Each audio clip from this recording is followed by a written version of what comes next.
I'm like, how long?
You signed it in yesterday. Very good person. One of the little brother. So he's in the second one.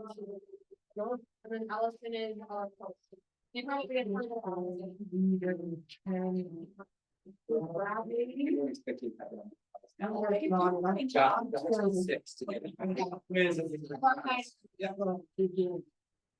And then Chris and Lauren. photographic memory.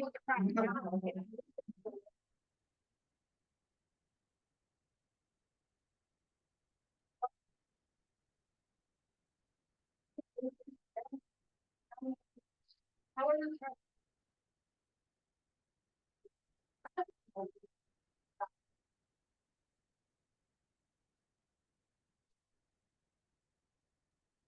A little bit.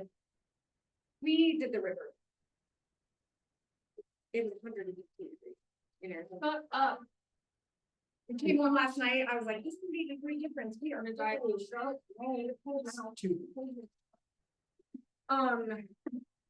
We had a heat wave here too, though, right? It was pretty hot this week. Pretty hot, yeah. Still in ladies. I stayed inside a lot with it in No.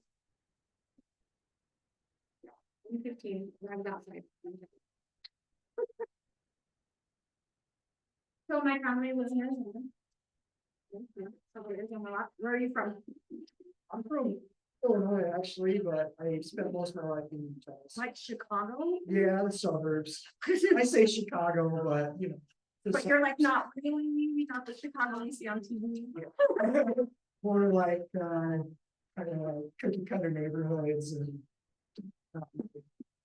guns and violence. Not as much as. Yeah. So I love it. So you just signed in yesterday. Do you work another job? Not anymore, no. I've been in the solar industry for like 7 In years. solar? Oh, you got this then. Partly sales, partly Yeah. fulfillment, but I was ready for a change. My wife kind of granted me permission to pivot and I'm doing it, so. Yeah, has you signed in yesterday? So the coaching schedule's on the calendar as well. Awesome. And I do think I saw a DocuSign and I just got your contact information, but I'll send you a text Sounds good. probably tonight. So you have my contact information and all of that. Awesome. Anyone online? We have, expecting about 5 to be here in person.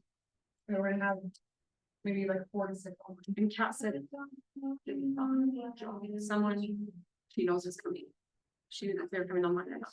Oh, They are thinking about career in real estate. And I said, this class with Ken's video is super powerful for mindset, regardless of what you're doing for work. Your video that you normally do? The mindset one? Or are you gonna do something else? So I can. We can pull it up. I can get the sheet. I was gonna do those against about that day. I just assumed we were gonna use the same slide deck as last night. That was an assumption on that part. Because we had it embedded in the slide deck. I'm gonna make sure. We are using the same slide deck. I didn't know.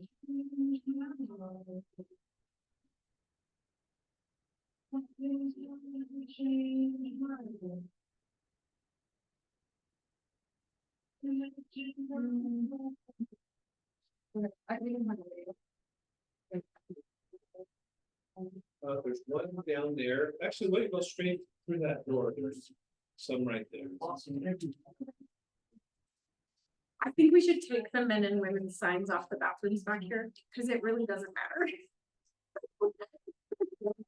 There's just 2 bathrooms, people can use them. But men are- So we're They got the gun toilet punches. most women would want it.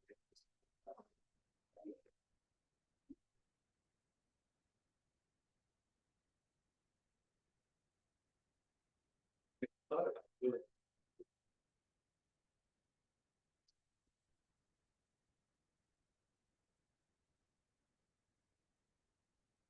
We need the link. Probably.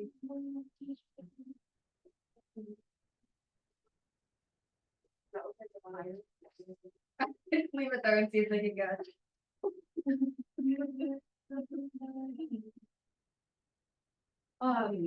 What's the filler? Is that when you do the doctor on? Oh, what's the, any called family and doctor?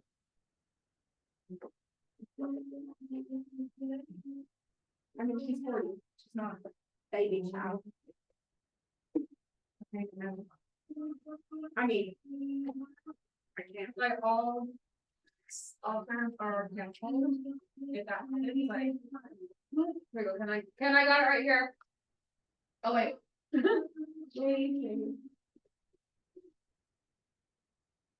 said it's not available anymore on YouTube.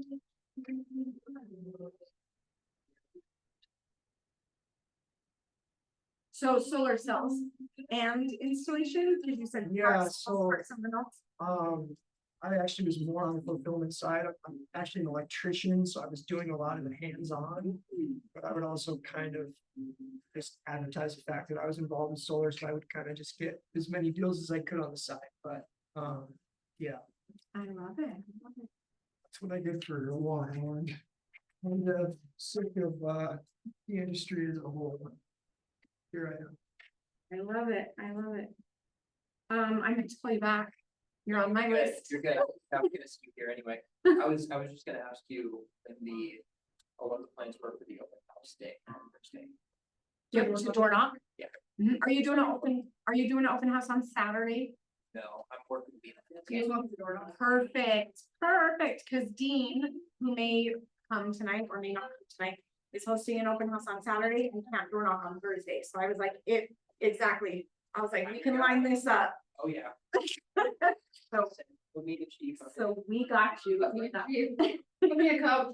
So, He is a rock star. Follow upper.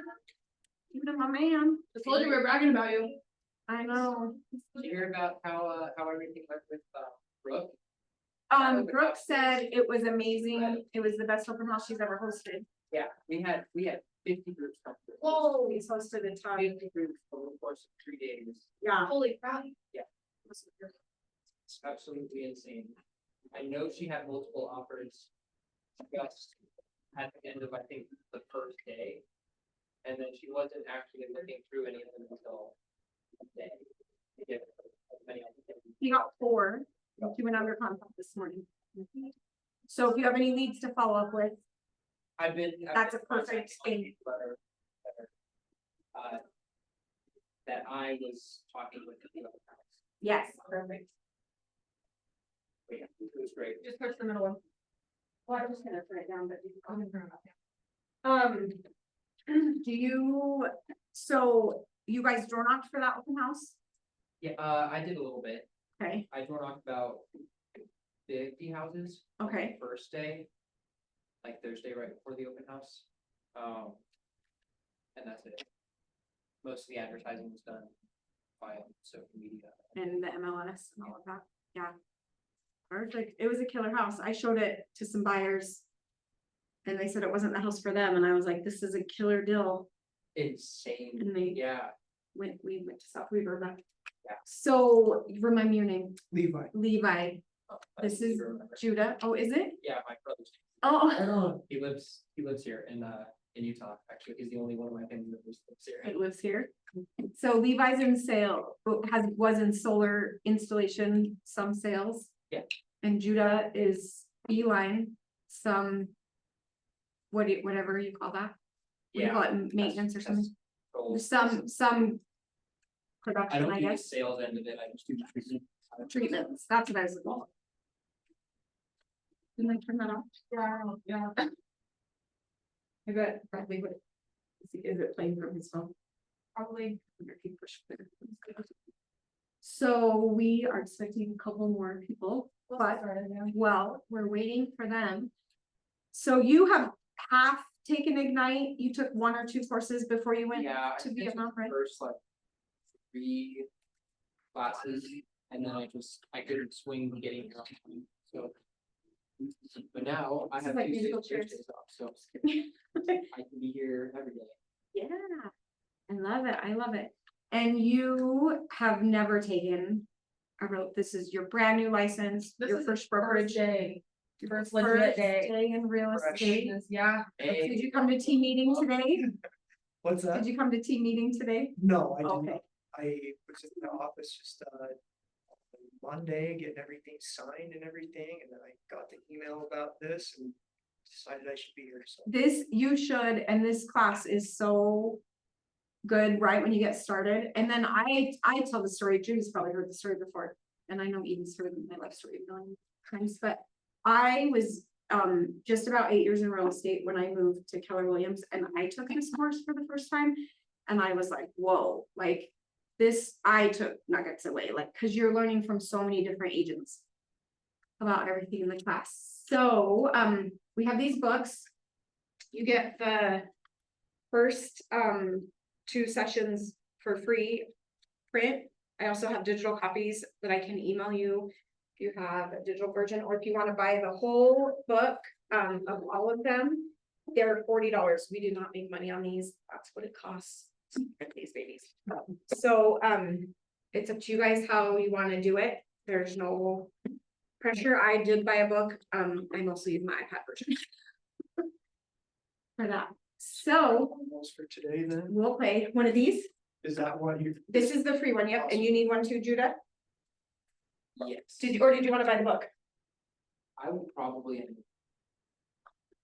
can't remember. Totally up to you. Cause I did the first couple of classes so long ago, and I don't. I may have just. You may have the book, for me. Okay. And I know your email and stuff, but if you'll sign in, I'll get a pen, so I can send the recap emails out. At the end with some homework. Levi, are you a member of the board? Did you join the board of realtors? I think I did that on Monday. Come sit anywhere you want, you just sit here. Let's look, I can do it, I just emailed you. What's that? I just emailed you. You ready here? Oh, really? Tell us your name. I'm Tyson. Tyson, hey, Allison, you know Eden already? Yes. This is Judah back here, we're signing in, and this is Levi right here. Nice to meet you. Nice to meet you. Judah is been in real estate for a little bit, but he travels. So he's out of the country for a while, so he's getting started. Will you just sign in so I can send you the recap emails? And Levi is today, it's his first day in real estate. He's licensed, signed up, all that fun stuff. What about you, Kaizen? Is it Kaizen? Am I saying it right? Tyson. Kaizen. I'm in K-Score right now, so. Perfect. So K-Score is a real estate school that our brokerage offers scholarships to. So if you guys know anybody else wanting to get into real estate, it's perfect. It's really good. It's more than just real estate school. If you're doing K-Prep, are you doing K-Prep? Where it teaches you how to build the Yeah. business? Kaizen got referred to us from Christy Nelson. Yeah. So Christy has long blonde hair. I don't know if you guys have seen her around the office. She does amazing business. And she may teach me my house. Maybe I haven't looked at the schedule. So I have some getting to know you cards, just and let me know if people come online. Yeah, I'll watch it. That we'll just kind of get to know each other really fast for a minute, and then we'll do some agent talk cards, which is like scenarios. you could be in real estate, and we'll just have a little discussion about how to handle those. Did you, I'll re-talk about the books right before we start. Yeah, okay. So, okay, we'll start with Judah. What's one bizarre job you'd love to try for a week? One bizarre job. Am I getting paid for it? Yeah, that's a good question. Because if it's just like, oh, it'd just be kind of a fun thing to try out. I wanna do the, So you're getting paid. Sam getting paid.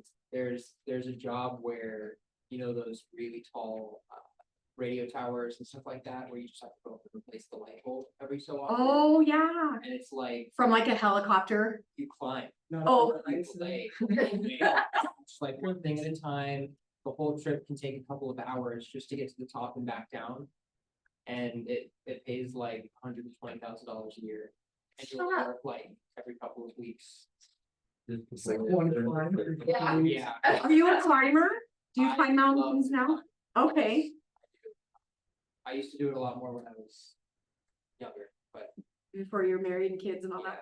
but yes, I do. I'm not really, well, I'm afraid of heights, but I'm like, I don't care. Like, I Oh. like the fact that it's a little bit scary. My brother Levi. Sounds like actually- real estate. Yeah. It's a little scary, he's gotta do it. My brother Levi treated my wife and I to skydiving for my last birthday. Okay. Yeah, Right. where did you go? We were in Charlotte at the time, Okay, so it was one of the, it was like just outside. the city. cool. That's so cool. I'm going skydiving for Father's Day. Where, here? From what? I think Moab. That's This just was the first time. Mhm. You're gonna have so much fun. My friend bought it for her husband for Father's Day, and she doesn't wanna go with him, and I was like, I'll do it. I'll go. I've done one. It's really cool. Color Red Rock. I don't know, we were looking at Tooele was the other place that does skydive. Yeah, Moab or sounds- Ogden. But Moab sounded, Yeah. oh, Ogden, this. Mhm. I've done iFly with you, I've done iFly a couple times. Yeah. In Ogden, but actual Does skydiving. it feel the same? Oh, yeah, cause you've skydived and done iFly. Yeah, I mean, it's kind of similar, it's not exactly the same, like, it definitely feels like. I don't know, it's just different. But like, it's crazy when you're skydiving, like, it doesn't, you don't have the sensation of falling though, cause like, they've got so much pressure going against you, it's just like really windy, but that's. It's like your stomach is falling Yeah. out the whole time. Well, when I jumped out of the airplane, Don't like, I'm scare not. me, it's like next weekend. I just went for it, like, I didn't care about, remember, I think I got psyched out because the guy that I was with, cause I was like, we're gonna do flips and everything, we're gonna go balls out. I don't know if you guys And- met her, she's wild. I got a funny story about that, but he was like, hey, when we jump out of the plane, we have to do a backflip, and I'm like, backflips are the only thing that I'm not good at, like, I can do it on a trip, that's it, and he's like, no, we're doing it. So we went and did a backflip out of the plane, but I blacked out for sure, I don't remember it. I don't remember it. Yes. Yes, yes. But it was awesome, you're gonna love I'm excited. Okay, let's go.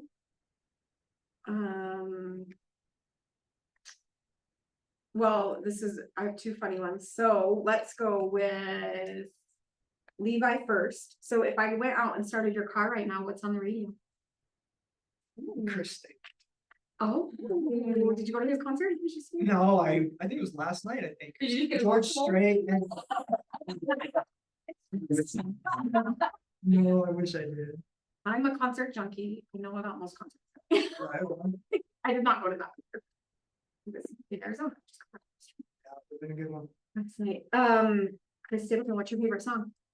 I like a couple of his new ones. I actually like, he was a part of a band called Steel Drivers. It's like more bluegrass type stuff, and that's my favorite. Well, and he brought Brothers Osborne with them. Do you like them? Yeah. They came in concert with them. Yep. I love it. I love it. All right, are you ready?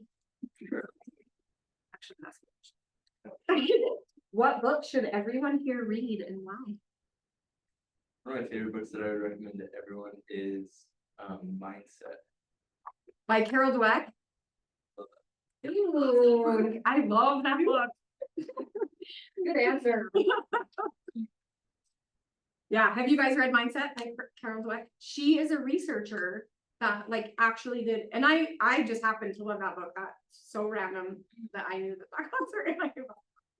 Honestly, but she is a researcher and did research on mindset and then wrote a book about it. So it's the science behind your mindset and how it really works.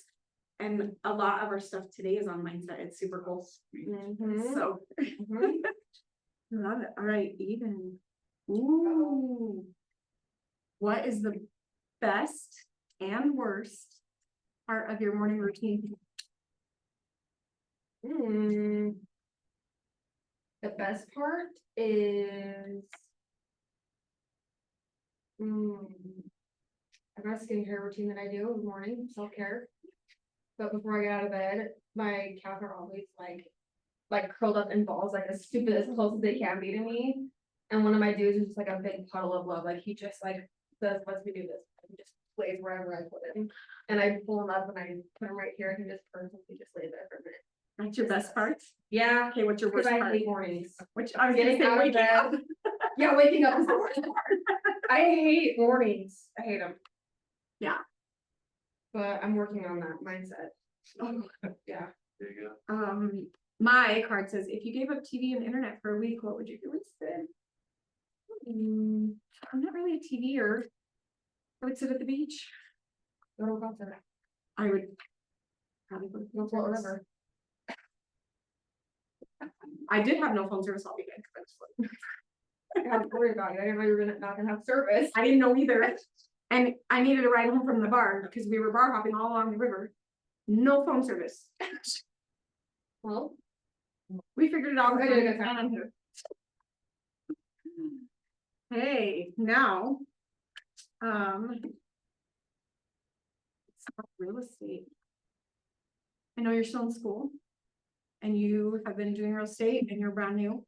So these, we're gonna answer them like as a community. It doesn't have to be on the spot. There's honestly no wrong answer to these questions. So we've got seller situation.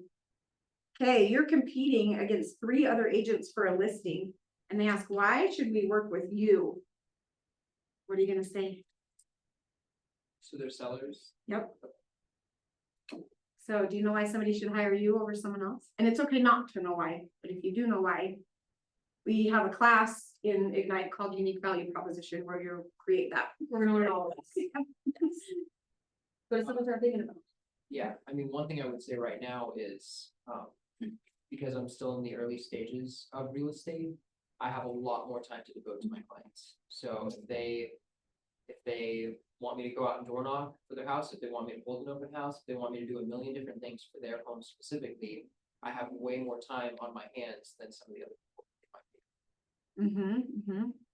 So I like to say you can set expectations with them and meet those expectations. You're gonna be able to do that. Cause they're your VIP client right now. Hey, any thoughts from you guys?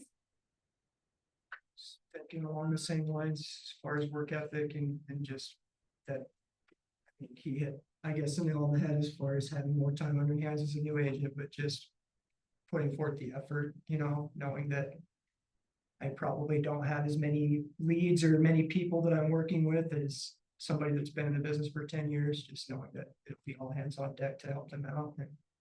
Yeah, I love it. What about you? I honestly have no idea. This is one of those things that like I've thought about as I've been going through school and like reading books. And every time it comes up, it's like, oh, you like, what would you say? Like, what is your unique value? I'm always like, I have no idea. Like, I have no idea what I would say to that people. I like that idea a lot though. Yeah, and I think Use those. communication, right? You've got the time to communicate with them. So you're gonna be all the way on top of the transaction because you have the time. So, I mean, it's all along the same lines, right? Of why you're gonna be better. Have you guys ever hired a real estate agent? Have any of you ever hired one? So, sometimes when it doesn't even matter if they've been in business or not. Sometimes I know that I'm better than some agents because they think that they just have to list the house on the MLS and it's going to sell. And they don't do the door knocking, they don't do the open houses, they don't do that, get all the exposure you can get. And so that's something I say as well. Dalton Clark, everybody. Dalton Clark. Hello. He's Sarah. gonna teach you. We were just talking about value propositions and that's your class. Right? Anything about. Yes, it is. Okay. But look, that is you wanna- optional. What do you want? Hey, you are competing against 3 other agents for a listing and they ask, why should we work with you? What are you gonna say? What's the most important thing to you about an agent? Ooh, asking a question. Answer it. What's the Um, most important thing to me about an agent? That they get the home sold, the smooth transaction. Okay, so.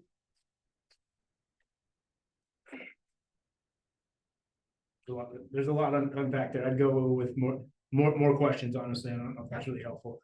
What do you mean by smooth? Perfect. I just don't wanna have to worry about it. I just wanna know that you have it handled. Okay, perfect. You know, I'd probably sign you up for our constant communication. We call it our YTT, our 10 YTT, your total transaction, where every day, once you're listed, you're gonna hear from me. And then every day after you go under contract, you're gonna hear from me, because a lot of people get really worried about like not knowing what's coming next. And surprises come from not knowing. So if you know what's coming next, surprises are kept to a minimum and your transaction goes pretty smooth. So does that work for you? Yeah, that sounds great. Okay, great. Perfect. Nice. So, Then. More to come on what, Thursday? is Uni Yeah. County on Thursday? Wow, whenever he's teaching. Thank you. No, yeah, perfect. Oh, Yeah, so teaser. coach Teaser charity for all you. morning, open house all afternoon, and then I'll be just absolutely, Ready to go? yeah. Let's wait on my feet for you guys, okay? See ya. Bye. Something open house after two. All right, we might do that one. I also might not add something to that. Oh, what's your? Well, so every month, we send out our office's numbers and how they compare to the market. And we send out that whole thing to the office, and so we'll have all that information, but in our team meetings, we also will deep dive into it to say, here's what that conversation can look like for your clients. So while you guys are getting started, like 100% use the Keller Williams, like value proposition, use our numbers, because you could say our team or our brokerage is outpacing the market by 12%. Our brokerage has, 17% more listings than the MLS should, right? Because like using those numbers, you can say our team, our brokerage, our office until you have your own numbers too. So we'll touch on a few of those things where you can have those conversations, but I mean, another thing you could say is that KW has more market share than any other brokerage in the state of Utah. We sell more homes and help people net more money than any other brokerage does in the state. And then they'll say to you, well, I haven't really heard of Keller Williams. And what are you gonna say?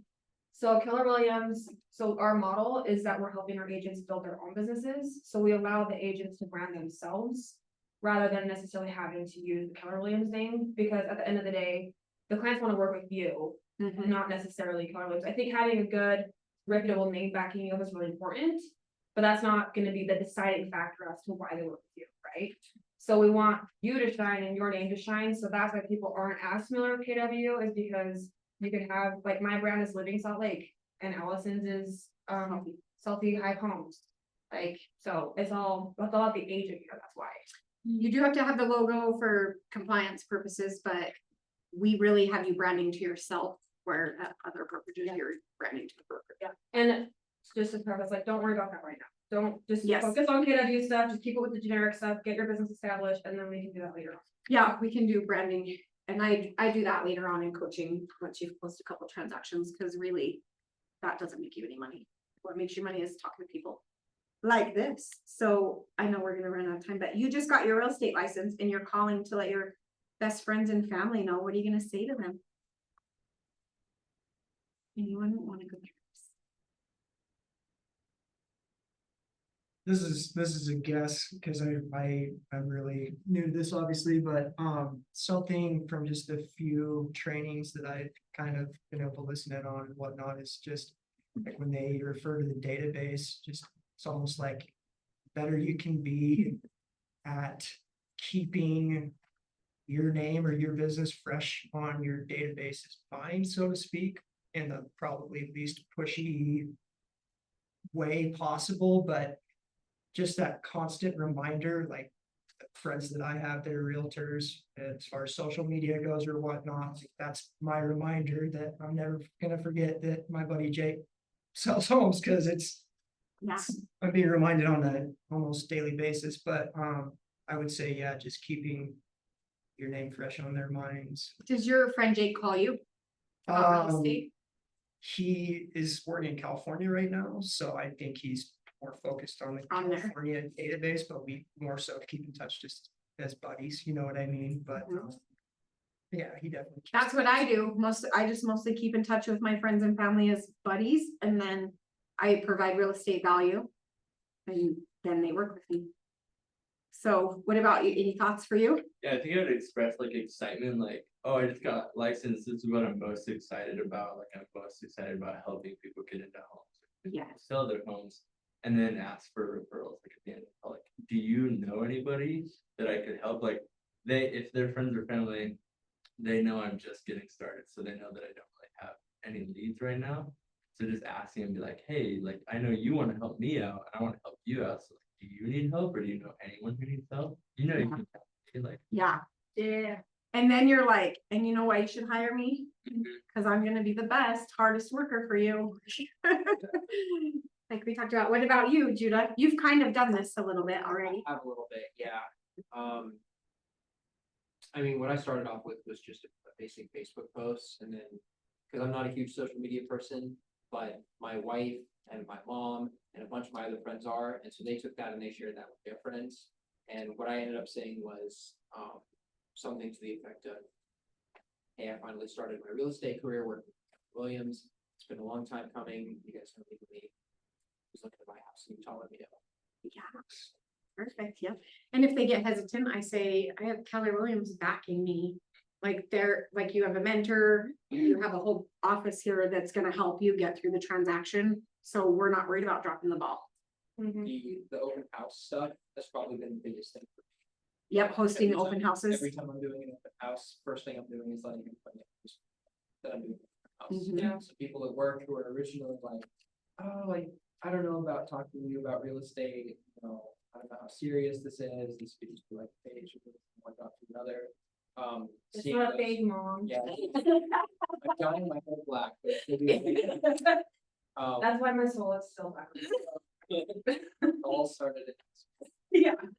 But yeah, those people specifically were the ones I was like, I want to be able to work with them because I know a lot of people, they live in Utah, probably got a wide SOI. And putting stuff online on Facebook and being like, hey, I'm doing this thing actively, door knocking, this is the house we're hosting, you know, bring people to it. That really seemed to kind of help them open up a little bit to the idea of me working in real estate.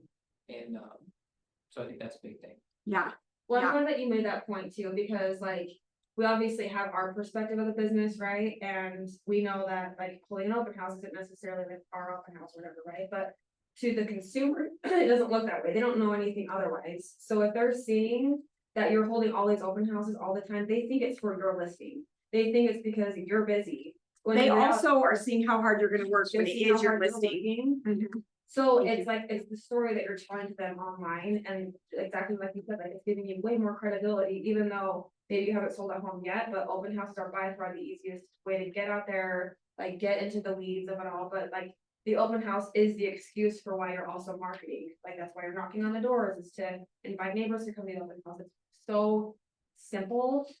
There's so much opportunity in it. I think people should do more. So I would say for you guys, like open houses, There is an agent here in our office that did a challenge. I don't know if she's still got it going on, but she did 30 open houses in 30 days. mm-hmm. Mm-hmm. So That was a Ben Kinney one. Yeah. My challenge. yeah, so you can do that. Because we can also expand our minds. You can sit in new construction, like I have a thing with Nelson Homes, we can sit in any of Nelson Homes model homes. And hold an open house on a whatever day you have off. Like, and so if you're making your SOI calls, you can also host that house open while making your friends and family calls, we call that SOI, but. While you're making your friends and family calls, so if it's not busy in there, so a lot of people use open houses as their office even. Like, Mhm. Yeah. But vacant houses we can host open. I have good luck on Thursdays from 4 to 7, not during the night, but other time. Hey, this is the manual for tonight's session. It's free.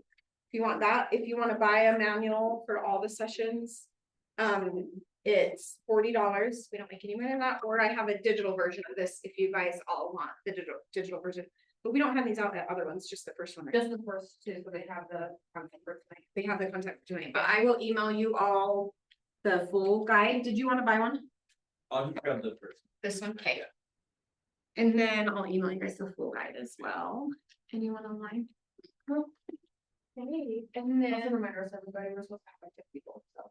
Proud of you guys for being here. I, You guys are it's, gonna be the sugar daddies. yeah, for Rookies real, of the year. for real. I'm not kidding, we're gonna do. No, yeah, we're serious. People that actually show up and put in the work are the ones that succeed. Yep, they really are. So, Gidget told me she was coming. But... So. We'll get started. Are you ready to get started? I'm ready, baby. You guys all know Eden. I'm Allison, so. Oh, yeah. I'll introduce myself. I know you, we just met, obviously Judah and I are best friends, we talk on the phone all day every day. That's like every new agent though, when you get in, I'm just your best friend now. But I'm a productivity coach here, so anybody talked to you about what I do, my job? Yeah. Yep, okay, perfect. So I just help new agents get into production, set up their systems, get them going. So that they can start making money, and then I also help with some transaction coaching, so once you're in it, like when you're like, what's the next step or whatever, like today I had to help people. Like, what's the wording on the addendum that they were writing for their offer, just different things like that. And then we have Bradley up front that also helps with the tech. When it's not necessarily like you have a transaction specific question. Yeah, so that, and you guys all know Eden. Talk about your experience though, in the business, like how long you been in, like how you built your business. It's my second day. I'm just kidding. Like how you built your business, like what you've done, like you've done a lot. Tell me about that. I started in 2015. As a stay-at-home mom, like that, like this room, like we moved from Vernal, I started work. Yeah, and then when you got started, like you were hanging on phones all day long. Yeah, so I was a stay-at-home mom. I moved from Vernal, Utah. I don't know if you guys know where that is. I'm from here, but basically from here. But my husband and I lived in Vernal for 5 years, so then I moved back. And then I decided my kids were starting school and whatever, so I decided to get my real estate license. Thank God for a support husband. Kind of like you were like, my wife gave me the permission. I was there. My husband gave me the permission. So so in 2015, I started real estate and I started at a different brokerage. I did a lot, and I'll tell you that. I do also want to say that if I would have started here, I would have been 20 times further in my career than I am now, 1,000%, because of the systems and models that they teach here. And the people, the leaders want you to level up as well, where at my last brokerage, it wasn't like that. They just wanted you to sell more houses. I started by cold calling. Does that sound fun to anyone? Who If wants you're a to do psychopath. it? Hello. I made more money door knocking than cold calling. I also door knocked. But I'm kind of a baby in the cold. Oh, in the winter, I cold called. In the summer, I door knocked, which most people, it's the opposite. They're door knocking in the colder months and doing phone calls in the months. We're connected to a title company, Amicus Title. She provides phone numbers that you guys could cold call if you wanted to do that. I took my first listing from a cold call. I took my first double side from a door knock, not SOI. My first transaction was a listing from my SOI. Just kidding. It was. Then my second one was a listing from cold calling, and then I had a double sell and a buy from door knocking, like all in 6 months time. And so they were pretty big transactions. I want to say I made like 60 grand in 6 months. It took me 4 months to get transactions and then 3 months to close those ones. But I literally lead generated on the phone, whether I was calling my SOI, whether I was cold calling, or whether I was door knocking or following up with people for 3 hours a day, 5 days, 4 to 5 days a week. So Ken helped me. This is Ken. He was my broker. Now we both came here. When you were cold calling, like where did you get the numbers? Were you punching around your phone? You can't punch in random numbers. We just had a meeting today about TCPA compliance. The That'd title, be fun though, it's just like. you could, that is how it was before the do not call list. But, you can get them from the title company. So the title company has a subscription to the same service that I have a subscription to called Coles Realty Resource. I believe, do you know I believe it's like 10 grand a year for that. Do you know how much Coles is? It's not a lot, it's Oh, to scrub like 5,000 numbers, it's like $20 a month. oh, that's It's not- nothing. I thought it was way more than that. But the title company will do it for free. Just email them the address. What qualifies the phone numbers, like, were they just people that they, I asked for phone numbers around a certain listing. So you can call the neighbors. So I was like, I wanna sell a house in this neighborhood. And then that's how I picked them, and then they scrubbed them, so they scrubbed them, so there's no, do not. there's, yeah. I can't remember if they said no, do not, if they don't say do not calls, or if it says it's do not call on there. It says no. Okay, that's what I was feeling like I had, right? So you still get the number, but don't call it. Or text it. I tried my hand at for sale by owners and expired. I also listed some of those. I stay pretty listing heavy. I created my ideal client avatar, which you guys will learn about that too. So my ideal client doesn't make sense to anybody else but me, but I really like sellers that are moving out of state. So you never see them again? I have no idea why I like that, why I. Maybe it's because no one else tries as hard for them. Probably, yeah. Yeah, that could be.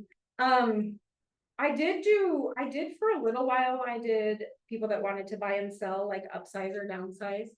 And that was good. I will work with buyers. I'm not gonna go looking for a buyer. I will refer buyers out unless you're like friends or family, and you're not, and you're easy. If you're a pain in my butt, someone else can work. You've gotten the business to the point where you can't. But in the beginning, I had to work with everybody and anybody. And you have to, like, you were talking about with the fear of heights, you just have to do it anyways. You just have to reach out and talk to these people. You're gonna figure it out. They do not know the answers to the questions they're asking you, and you don't have to know the answers either. You can say, let me find out. They're not quizzing you when they ask you a question and you don't know the answer. So I think sometimes that's a fear we have, is like that we don't know enough, but you'll never know enough. We learn something new every day.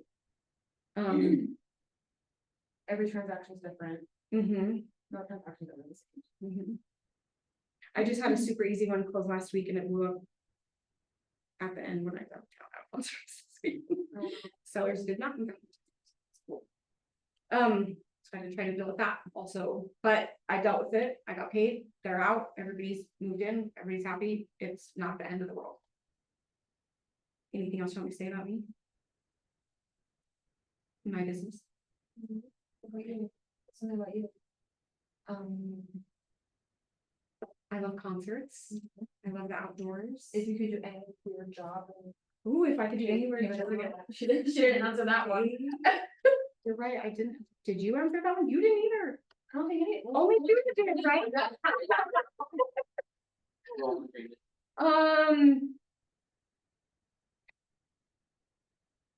I really like my job now.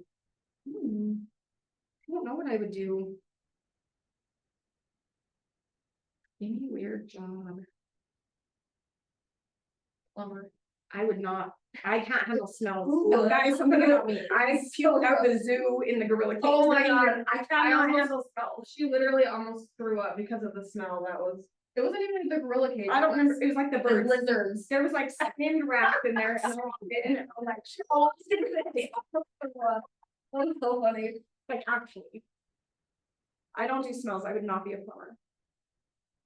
I know a plumber on my vendor list. If you guys need one.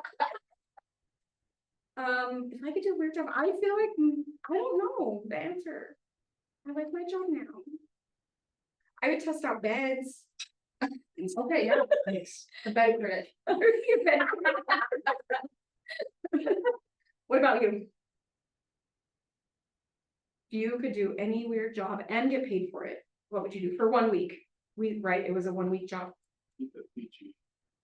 Oh, Eden. Well, you don't- Okay,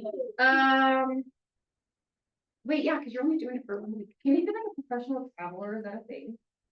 Yeah, I think they're called travel agents. It's called like an influencer or something. Yeah, influencer. You know, what'd be cool, every time I've gone skydiving, every time, I'm like, I wanna do this as a job. And then just strap people to me and then just hook them out of a plane, that could be fun. backflips. And then you get to do that for your, like, make good money. Like, way good money. Why would you jump out of a perfectly good plane? I don't get it. Cause it makes you feel alive. And then But you- I don't know, I don't. That and running. Yeah, Somebody yeah. chasing. Okay, do you guys know Eden? Yes. She's the team leader, she's like the mom of the office. She's like the mom and the baby sister. The fun sister. She's the fun sister. She's the boss of this office, so she keeps it running with a well-oiled machine. She has her hand in 1,000 pots all the time. I don't know how you get all your job done I don't have a family. and have fun. Yeah, I don't have a husband, I'm not doing anything, just kidding. I help when you like to yeah, that's how I feel about my job. I really like my job a lot. And then this is Ken, so he's a compliance broker. So he reviews your paperwork, he calls you sometimes and says, bad dog, no, just kidding, he doesn't say that. He just calls, and it's not scary. People get so terrified to make a mistake, and they get so terrified when like Ken or Sean call them, but really they're calling to educate you. They're gonna help you fix the mistake and help you learn how to do it better the next time. Brokers are friends, not. Yes. Yeah. And don't think Ken hasn't called me. Cause he has. But for real, Ken has been in the business for forever, like, he is, you know, like, seriously, every 20, like, he is so 33 years. yeah, so smart, like, he's so calculated, the way that, like, he structures, like, even just walking through deals together, like, he is an amazing resource. And then the fact that he sees all the transactions the office does, he has a wealth of knowledge. Different So ask questions, guys. Yeah. There's no such thing as a stupid question, in my opinion. My mother used to say an ounce of prevention is worth a pound of cure. So if you have a question, let's talk about it first. We're not brain surgeons, so nobody's gonna die on the operating table. Everything's fixable. That's the good news. Unfortunately, it's usually fixable with money. So somebody's gonna have to give up something, mistake is made. That's often you as the agent. So protect your income. If you have a question, call. I ask you questions, yeah. I'm available 12 hours a day, 6 days a week. I don't work Sundays, I think Sean does, Sean does. but, you know, there's nobody really more accessible than I am. Awesome. And really, if he doesn't answer, you can just shoot him a text and he'll call you back, or you can leave him a message and he'll call you back, because he is on the phone with other people. Yeah, I know how it feels. I remember, even though it was 33 years ago, I remember how it was to be a new agent and wanting to write an offer and not knowing what to do or having a question, and you just freeze with anxiety and don't feel like you can move forward. So I know it's important to get questions answered, so I'm pretty sensitive to that, so. And Ken was my broker in 2015 when I started. He was my broker and I was not ever afraid to ask him a question. So, Yeah, I want you to come away from the experience feeling better about yourself and the business when you came to my That's one of his superpowers. Yeah. For sure. Every Everything, time. he makes you feel that way. office. You know, there's no sense meeting you. yeah. No, they fired you. Broker dropping. Who goes first? Me. Hey, Eden is gonna talk to you guys about sparking your career in real estate. You get me first. And it's gonna be amazing.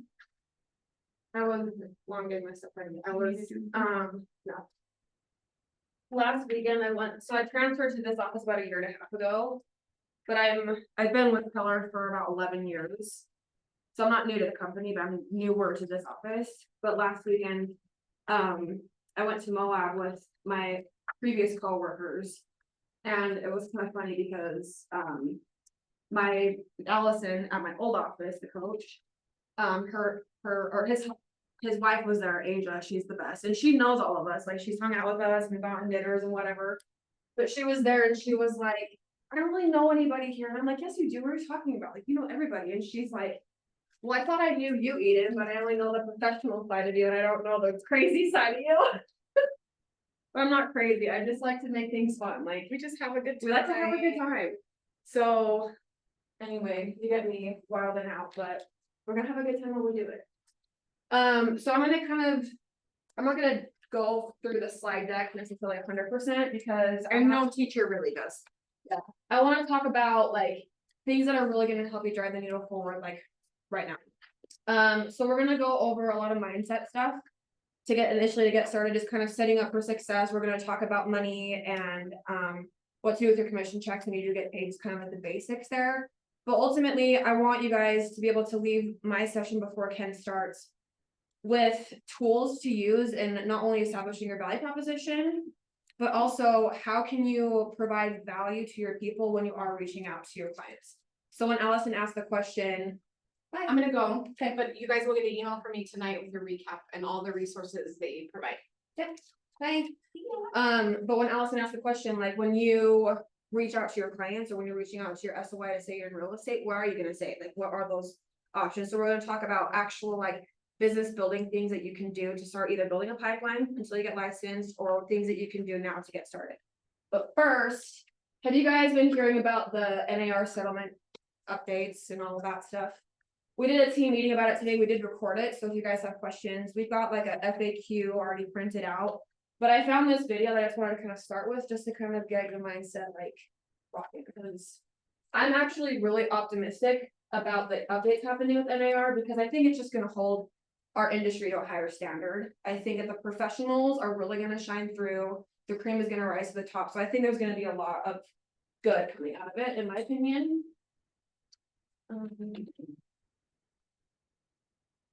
This guy is awesome, by the way. I'll have you follow him on social media. Oh my gosh.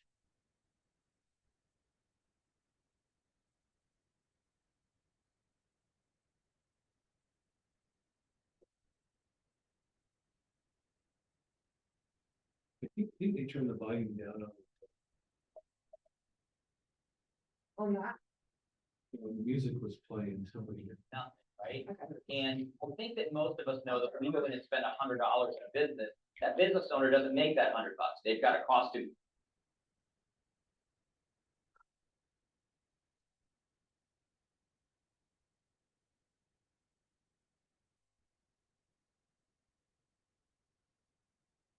A question that's getting asked a lot right now, it's been getting a lot of attention. Because of all the commission lawsuit stuff. I've seen these comments all over my posts online and such. And I want you to remember that real estate people are independent contractors in an industry with an 87% failure rate. There is no security, there is no salary, there's nothing, right? And I think that most of us know that when we go in and spend $100 in a business, that business owner doesn't make that $100. They've got a cost of goods, they've got to pay for employees, the business, the overhead, all of that stuff. And they're lucky if they have a 10 to 15% profit rate. And real estate people are no different, right? They've got their office space, they've got their split for their broker, which is significant. Sometimes they have franchise fees, they've got their own employees, their team, their admin, their transaction coordinator, ongoing training and coaching that they pay for, their car, gas, marketing, advertising, photos, signs, sign installation, client parties, all of these things that add up. There's overhead and risk in an industry with 1.5 million professionals that are all chasing after the same transaction pool of just over 4 million properties they're going to sell in the next year, a little less than 3 per if everything got divvied out. So I guess what I'm saying to you is that if you know a realtor or real estate person you think makes too much, you might want to, instead of questioning, do they make too much? You might want to buy them a cup of coffee, sit them down and get some business advice, because they have survived and they have thrived in an industry where almost every single one of their colleagues wasn't able to make it. Buy them a coffee, give them a hug, they're worth every penny. Do real estate people make too much? That is a question that's getting asked a lot. What are you guys' thoughts on that? Does that change your mindset at all? Did you even have a mindset or perspective on it?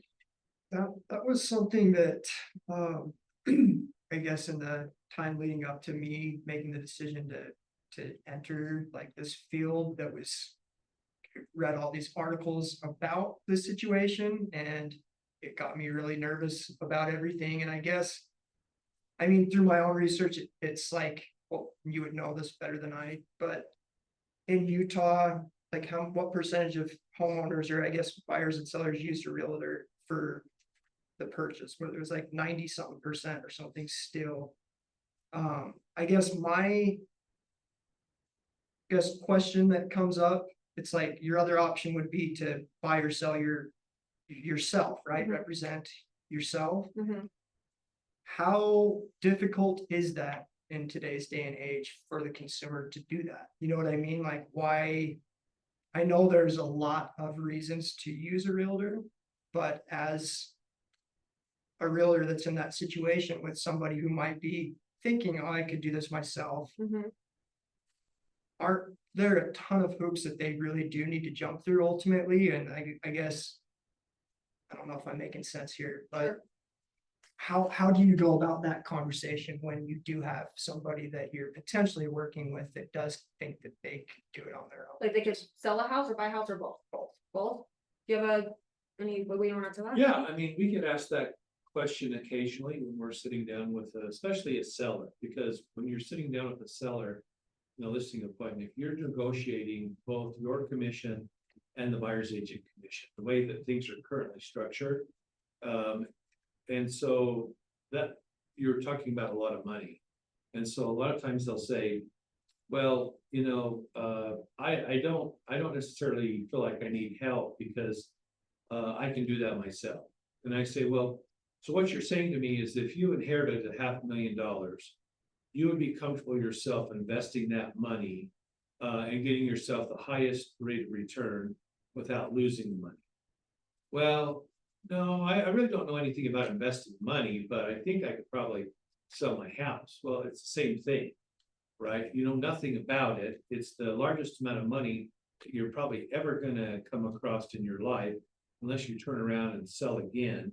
And so why would you put that money at risk by not having a professional handle that money? Like that. Mhm. Yeah, so, and there's another tactic I use, I can't think of it right now, but. You just kind of put it back on them and say, use real world situation and say, does that really make sense for you to do it yourself when you don't have any education or experience in it, whereas I do, that's what I do for a living. There's another one that I've heard of agents using, the analogy of working with an attorney. Like when you hire an attorney, they typically have a fixed rate that they use. It's like between 33 to 40%, and that's it. There's no negotiation leeway or negotiation on it. And people don't bat an eye at it. They sign the contract and they just do it, right?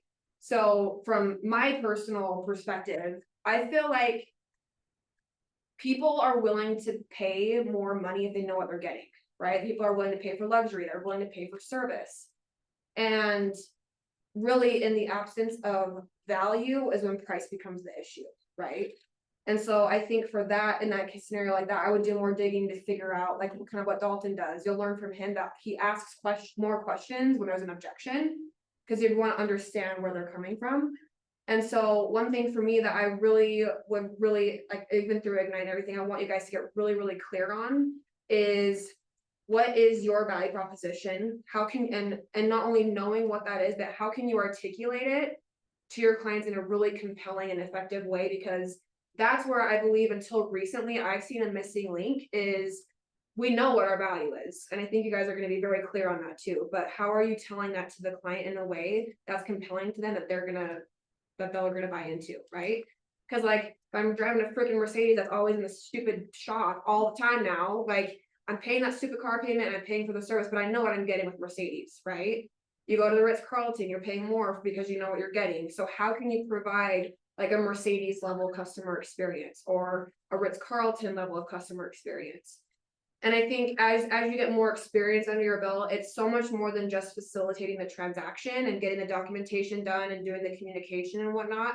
But how can you like surprise and delight your clients? Like when you go under contract, send them, an edible arrangement to their office and say, hey, congrats, we're in a contract. Like find little things to celebrate. Some agents here the other day, I thought that this was so freaking cute and it's just thoughtful. They were printing out little things on cardstock that had like a dinosaur on it that said like Donnie the dinosaur is proud of you or something. And I'm like, what are you doing? What is this? And they said that their clients, that they're working with on selling their home have 4 little kids. And they're taking an approach like a tooth fairy type vibe, but it's like Donnie the dinosaur about keeping your house clean. So if they leave their bed made, or if they clean up after themselves, then Donnie the dinosaur is gonna leave little candy treats around the house, right? And that was an idea that one of our agents had to help make the experience for the sellers a lot better. So that's where I also think that if you can figure out how to put that in like a compelling 30-second elevator kind of pitch, but also show them what you offer, that's where I think you're really gonna shine through. And I think even the confidence aspect that you're gonna get from it, like people will buy into your confidence knowing that you're the best person they could hire. I agree 100%. If you can communicate your value and convince them of your value, then money's not an issue. Mm-hmm. Starts with your appearance, starts with your knowledge. It's good. Mm-hmm. And we're gonna get our swagger, because if you don't got that yet, then people buy into confidence too. Okay, so I just want to give you guys a little bit of a format of what Ignite entails. We've got 4 pillars of education that we're going to be going through. So our first section of it is becoming the real estate expert. So this is where we're going to talk about mindset. We're going to talk about your value proposition, and kind of just like setting the foundation for building a good business. The second is lead generation, and this is, we're going to really expose you to all the different ways you can get business. And our top producers who are nailing it with online leads or open houses, they're going to be the ones to come in specifically and teach you exactly what they're doing. So I really want you guys to be able to kind of get a little bit of exposure to everything, and then you can choose, okay, I like this idea and I like this idea, right? And then one thing I want you guys to remember too is, yes, we are in the business of lead generation, and I think I mentioned this to you, but we're in the business of lead generation, and just as important, we're also in the business of lead follow-up. Because we're going to come across people who we want to stay in relationship with, we want to stay connected to, because you might meet them, but they're not going to be ready to buy a house for 6 months or until a year, right? So what are you doing in the meantime to follow up with them and provide them with value? So you are getting that mind share, kind of like what you've been doing with social media. So now when people are ready to buy a house, they think about Levi, right? To buy a house. So lead follow-up, and then actually facilitating the transaction. So how do you work with the buyer? How do you work with the seller? How do you pre-approve them? How do you price the home to sell? All the logistics of a transaction will be taught to you there. So by the end of Ignite, I really want you to be able to have the confidence in your ability to go on an appointment with a buyer or a seller, to know that you know what you're doing. And then we'll have Allison here, well, all of us, but Allison to help you through the whole way. So, okay. So I first want to start with the 6 personal perspectives. And this is one of the core, like, fundamental trainings that we have here at Keller Williams. So you're going to see this a lot, and we talk about this a lot. But in different parts of your business, or even on a different day, sometimes you're looking for something different, right? You're at a different level of experience in your business. You have a different need that you're coming across, because you're going to be growing and evolving. So new needs arise with that. And so that's why we go through this so many times, because one might stand out to you more than another would at any given time. But what the 6 personal perspectives is Gary Keller, the founder of Keller Williams. I am am so impressed by him, because he is a research fanatic. Like, he obsesses over what makes people successful, and he is so good about articulating this, like kind of like the value stuff, in such a clear way that is so simple yet so powerful. Like when he wrote the book The Millionaire Real Estate Agent, he interviewed, it was like 200 of the top producing agents and top producing teams in the whole industry, not just Keller Williams, like everybody, RE/MAX, Global Bankers, C21. And he's figured out, okay, what are the things that these people are doing to make them successful? And then he wrote a book on it. Like, the book is based off of proven data that is tried and it works, right? That's like your operations manual that you don't have. So with the 6 personal perspectives, he wanted to figure out, okay, everybody has the same amount of time in the day, but some people are so much more effective and so much more successful than another person would, right? So what are the things that that person's doing differently than anybody else is that's really setting them apart from their competition or from anybody else? So this is where he came from. These are the 6 perspectives of highly successful people. This is how successful people think. So building out your business and kind of figuring out what you want your business to look like, I would definitely keep these in mind. And this is a really great way to do kind of like a a self-analysis or a check-in with yourself to make sure that you're focusing on the things that are actually going to make a difference. So the first is committing to self-mastery. Do you guys happen to know, like, to be considered a master at something, like you've dialed it in, you're like jujitsu master, like Karate Kid, who am I trying to think of? Mr. Miyagi. Yes, to be Mr. Miyagi, like a master at something, how many hours of work? 10,000 hours to be, and even then, right, there's still perfecting, there's still practice, like you can never stop working at it. So committing to self-mastery and hopefully, you know, becoming a master at your craft. First of all, we need to know your goals, right? And that's what will help you figure out is we're gonna do a reverse kind of engineered exercise to say, okay, if you want to make $100,000, we'll break it down and say, here's how many appointments you need to go on. Here's how many closings you need to have. We'll get very clear on what your goals are, so you know exactly where you're going. Number two is one thing that I really love. I think it's really important is to know your strengths and to know your weaknesses. Do you guys have any idea or feedback why knowing both is important? I think so you can focus on your, like, leverage your strengths and focus on that to kind of push your best foot forward, but then to also realize your weaknesses so that you can A, improve on them, but also B, turn to others for help when you come across that. So proud of you. I'm so proud of you. You freaking nailed it. Yes, no, for sure. And I think that's the beauty of real estate is like we get to build this to be whatever we want it to be. So let's focus on the things that we're good at. Like for me, I know that I can go meet with people. I like being out and engaged and working on air agents businesses. But if you put me behind a computer screen and I have to go like crunch numbers and write checks and do transaction coordinating stuff, like that's going to drive me insane, right? Like that's not where I'm going to thrive. So being clear on your strengths and your weaknesses, and then you can leverage out your weaknesses, right? Like what you said. So for me, when I was doing a lot of production, I hired a transaction coordinator and I had her do all the paperwork for me because that's what she's good at. And my customer experience, what I was able to provide for my people was so much better because I was not good at that, right? So it's just being humble and aware of that. The key, one of these things I want to do with you guys is you're gonna get a link soon, Levi, to take a Keller personality assessment. I'll send you one.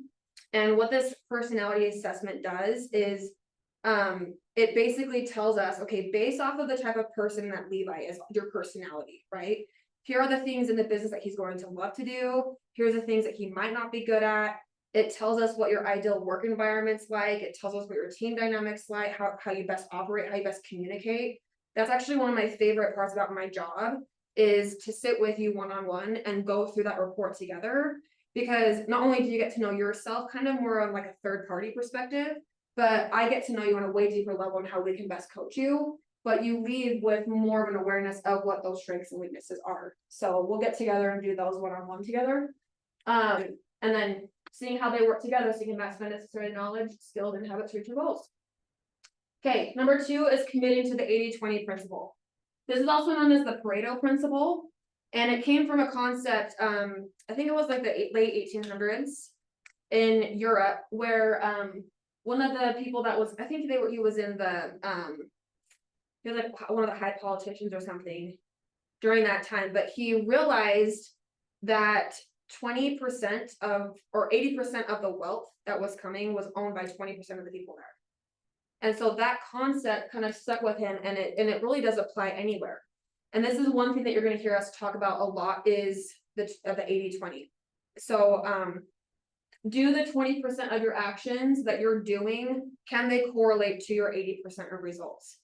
So how you can really get into a good habit of knowing, are you focusing on your top 20%? Are you focusing on things that actually make a difference?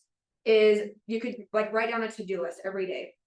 And that is like, you know, send this email, make this call, set this appointment, And everybody feels like they've done well, they've been successful if at the end of the day you check off everything on your to-do list, right? That's a good day. Where in reality, sometimes at the end of the day, I don't know if you're like me, but you're like, what the crap did I even do today? I was so busy and I was spinning my wheels, I did everything, but like, what did I actually get done? So I would encourage, like, take that to-do list and turn it into a should-do list. Like you've got that whole to-do list, then say, okay, what are the top 3 things that I actually need to do that I can equate to monetary value and get those things done first? Because you'll find out that if you're making your calls, if you're door knocking, if you're actually doing the things that are driving the needle forward, the rest of your day just kind of seems to fall into place. You're setting appointments for the afternoon. You've got CMAs that you need to do. So if you focus on that first thing, the 20% in the morning, you're gonna be so much more efficient at your job later on. Do you guys have any idea what your top 20% would be? For indoor strengths, basically. Like for your job, like what are like Like the right top, now, or when we're, when you're licensed, like what's like what's the top 20% like I feel like job the beginning- criteria? I feel like at the beginning, just trying to generate leads, Mhm. because you can't do anything unless you have somebody. Bingo. That is the number one, actually, is lead generation. Any business needs to have new business coming through the door, right? So how are you doing those activities every day? And we'll talk about our goals with Ignite and how we can help you track that. But yes, lead generation and lead follow-up, basically. So I would say first thing in the morning, set a time block. If it's 9 to 11, 9 to noon, 10 to noon, whenever you feel like you've got the highest level of energy. If it's in the morning, if it's in the afternoon, I don't care. I'm not a morning person. Like my brain doesn't turn on probably until about 10. So like 10 to noon would be my time block to make those calls. When I have high energy, I'm ready to call people and engage with people. But put it in your calendar that every day, that's when you're going to be doing those specific things. The third is moving from E to P. The E stands for entrepreneurial and the P stands for purposeful. The entrepreneurial approach is what our natural abilities are, right? Some of us are natural hard workers. Some of us are natural athletes. Some of us are have a natural ability for a certain level of participation in something, right? But sometimes you reach this ceiling where you start getting burnt out. You're like, oh, I need something new. I'm bored. I need a new challenge. It's because you're hitting that ceiling. And this is where disappointment comes in, or resignation, or you start wondering, hey, are there greener pastures? Am I doing the right thing? There's a lot of self-doubt that kind of comes through that. So this is a really important like visual to think about when you're getting actually purposeful about the approaches that you do. And this does coincide with the 80-20 principle. If you're focusing on that 20% and focusing on the things that are actually going to drive the needle forward, it's going to help you break through this. And this is where you actually have kind of like that growth mode happen. This is where I also sense a lot of people have fear, right? Because it's the new, but honestly, if you're in fear of something, that's how you know you're growing, right? And so you've just got to be able to get comfortable with that. Talk with Ken, because he can talk you off the ledge any day. But be very conscientious of yourself. If you're feeling like, oh, I don't want to do this anymore, I don't know what I'm doing, this is where a coach can come into play. This is where we can help you implement models or systems that can help you break through that mindset. Does that make sense? Okay. The fourth one is making learning based being the foundation of your action plan. And there's a lot of people that could say, you know what, I know everything that there is to know about that topic. I don't need to go to this training. I'm a top producer. I don't need to know that, right? But this is just having the awareness to say, I know what I know and I don't know what I don't know, right? The one thing that I will say with this though is, Keller Williams, I don't know if you guys know this, we were actually named the #1 training and coaching company in the world across all industries, not just real estate. So like Facebook and Google and Franklin Covey, like all these big training, TED Talk, like we beat all of them in our trainings. And the reason why I believe that is because we're not teaching you just sales skills here or real estate skills. Like this is about building the biggest life that you can build for yourself. So with that, we're teaching you money skills. We're teaching you retirement plans. Like we're teaching you marketing, like the amount of education you're going to get and how fast it is pretty incredible. But what I will say is there are some people who I think get too heavy on the learning side of things that they don't take action, right? Because there is going to be a lot of learning for you guys in the beginning, and it's going to be drinking from a fire hose, and that's okay. Like you'll get the hang of it, but the learning that you do is only as good as the action that you put behind it, right? So you could go to all the trainings that we had, you could go to the board, you could go to all the events, but if you're going to all these classes and you're not doing anything about it, you could be the most educated broke agent out there, right? So make sure that you have a good balance and that what you're doing, you're actually implementing, okay? And you're intentional about the trainings that you're going to. And that's what I like about our training calendar is there are a ton of classes available, but look at it like a menu, right? Pick and choose whatever you're needing at that time. But also, like, let us know, let Ken know, let me know, let anybody on leadership know, if there's a specific class you guys want. Like, that's what we wanna do, is create the perfect role for you guys, so if you haven't asked, please let us know. Fifth is removing your limiting beliefs. What do you guys think right now as a new agent, a limiting belief is for you? Do you guys know what a limiting belief is? Like kind of doubts or things in your head that you're telling yourself? What are some limiting beliefs? I have no idea what I'm doing. I have no idea where you're going. Okay, No, buy a home from a brand new real estate agent. okay. Any other limiting beliefs? Okay, so I'm gonna challenge you guys, let's just toy around with this for a second. Nobody wants to buy a house from a brand new real estate agent. How can we take that limiting belief and turn it into an unlimiting belief? How can we frame that in a way that's positive and validating also at the same time, but it's a different perspective, a different approach. Kind of going back to like what we talked about way at the beginning, like just bringing up all of the bonuses and the positives from working with a new agent that has all their time and focus on you, working for Keller Williams, that has all these different resources available to help you get the house sold, whatever the case may be. Mhm. But I think it just goes back to just like whatever you tell yourself is, that will be true, and I struggle with that, but that's how I feel. We'll work on that, I'm the same way. But that's what's so great about real estate is like, you're not betting on anybody but yourself in this business. And you're not betting on any market, you're betting on yourself, right? Whether you, and it's up to you on whether you choose to take action or not take action, right? What about, how can we turn yours into an unlimiting belief? You don't know, you know what you're doing. Yet, but I will Yes. learn. Yes, and you have Coach Allison, that's gonna be literally side by side with you. All your transactions, you got me, like you got tons of support here to help you, like everybody has started where you're at. And I've also seen people make 250K in their first year of business, not knowing what they're doing, right? I'll also share with you guys, like for me, one thing that I really struggled with, I started at KW when I was 17, like I got hired when I was 17 and I started when I was 18. And so one of the things that I had the hardest time with was, I'm 18-year-old. I don't own a house. Like I just barely graduated college or high school. I'm not going to college. Like I had a lot of things going in my head, but I was like, I'm only 18. I'm so young. People would mention that to me all the time as well. Just make comments about how young I am. They still do. Just kidding. Talks is good. Just kidding. But that, and then I just felt like I didn't have validity because I didn't own a house. Like I had a lot of my own beliefs, but being a new agent was a big one for me. Like I'm new, what am I gonna do? Why does somebody want to buy a house with me? And I remember I was talking to, I think it was my broker at the time, I actually don't remember, but what they said to me is absolutely stuck with me. And they said, Eden, if you show up professional and prepared and ready to go with confidence, that's what people buy into. And he said, people aren't gonna ask you how old you are. They're not gonna ask you how long you've been in the business. And I was like, okay, well, what if they do ask me? Like, what do I say? And he's like, well, you could just tell them, if I told you, you wouldn't believe me, and then move on to the next conversation, right? And that stuck with me for forever. And I've always paid attention to that because I'm telling you guys, I have never, I mean, but like being in office leadership, I get asked all the time, but like that's normal because we got to get to know each other, right? But when I was selling a ton of real estate, I never once was asked how long I was in the business or how old I am.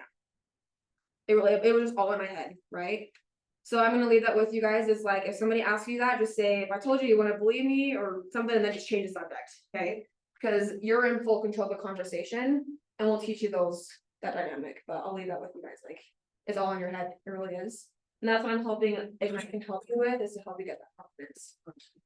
And then the last piece is being accountable. One quote that I love, or even just sticking in my mind, is accountable people are talented people. Like people who are talent, who want to work and be good at what they do, they expect to be held accountable, right? They want people to follow up with them. They want people to hold them to a standard. And I really encourage you guys to hold yourself to that standard as well. Hold yourself to the accountability to say, did I do my top 20% today? Did I do my lead generation? Did I do what I said I was gonna do? And if you didn't, okay, great. How can we help you get back up to speed, right? Then so you've got both sides of this graph. You've got an example of your accountable people or your accountable mindset.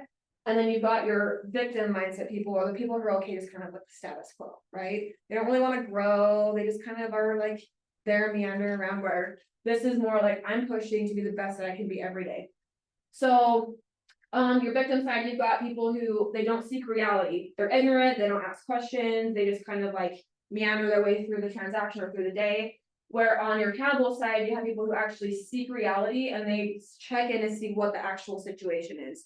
I think the perfect example of that was Dalton, right? Like, you saw that he's asking questions, he's seeking reality of what the situation is, he's meeting the client where they're at. So I thought, I'm really glad that you guys kind of saw that, and you're gonna learn from him what how he handles out. Victims, they fight reality, that's not the way it is, that's not how the way I see it, it's kind of combative a little bit, that's not my perception. Where accountable people, they acknowledge reality and they bring clarity to the situation.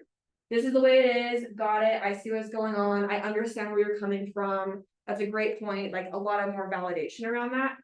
And then the victim people, they blame, they have excuses, they wait and hope for something to be better, time will tell, it's out of my hands. Where accountable people, they own things, they have focus, they figure out what they want, kind of live by what you, like, just like dialing in and just getting it figured out, getting it done. Finding solutions, and they get on with it, they take action. Okay, any ahas for the 6 personal perspectives? Did any of them stand out to you? I like the limiting your beliefs and like buy into your confidence, not your experience.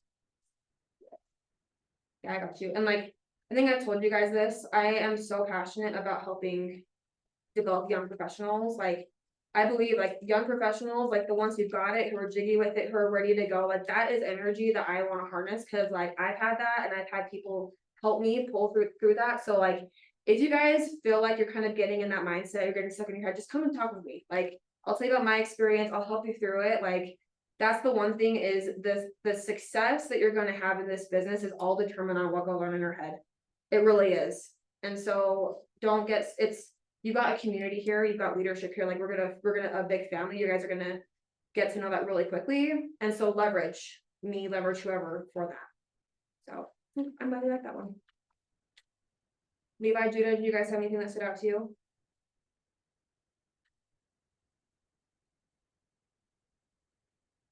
I mean, that is really the big thing, is like refocusing your mind at the offset.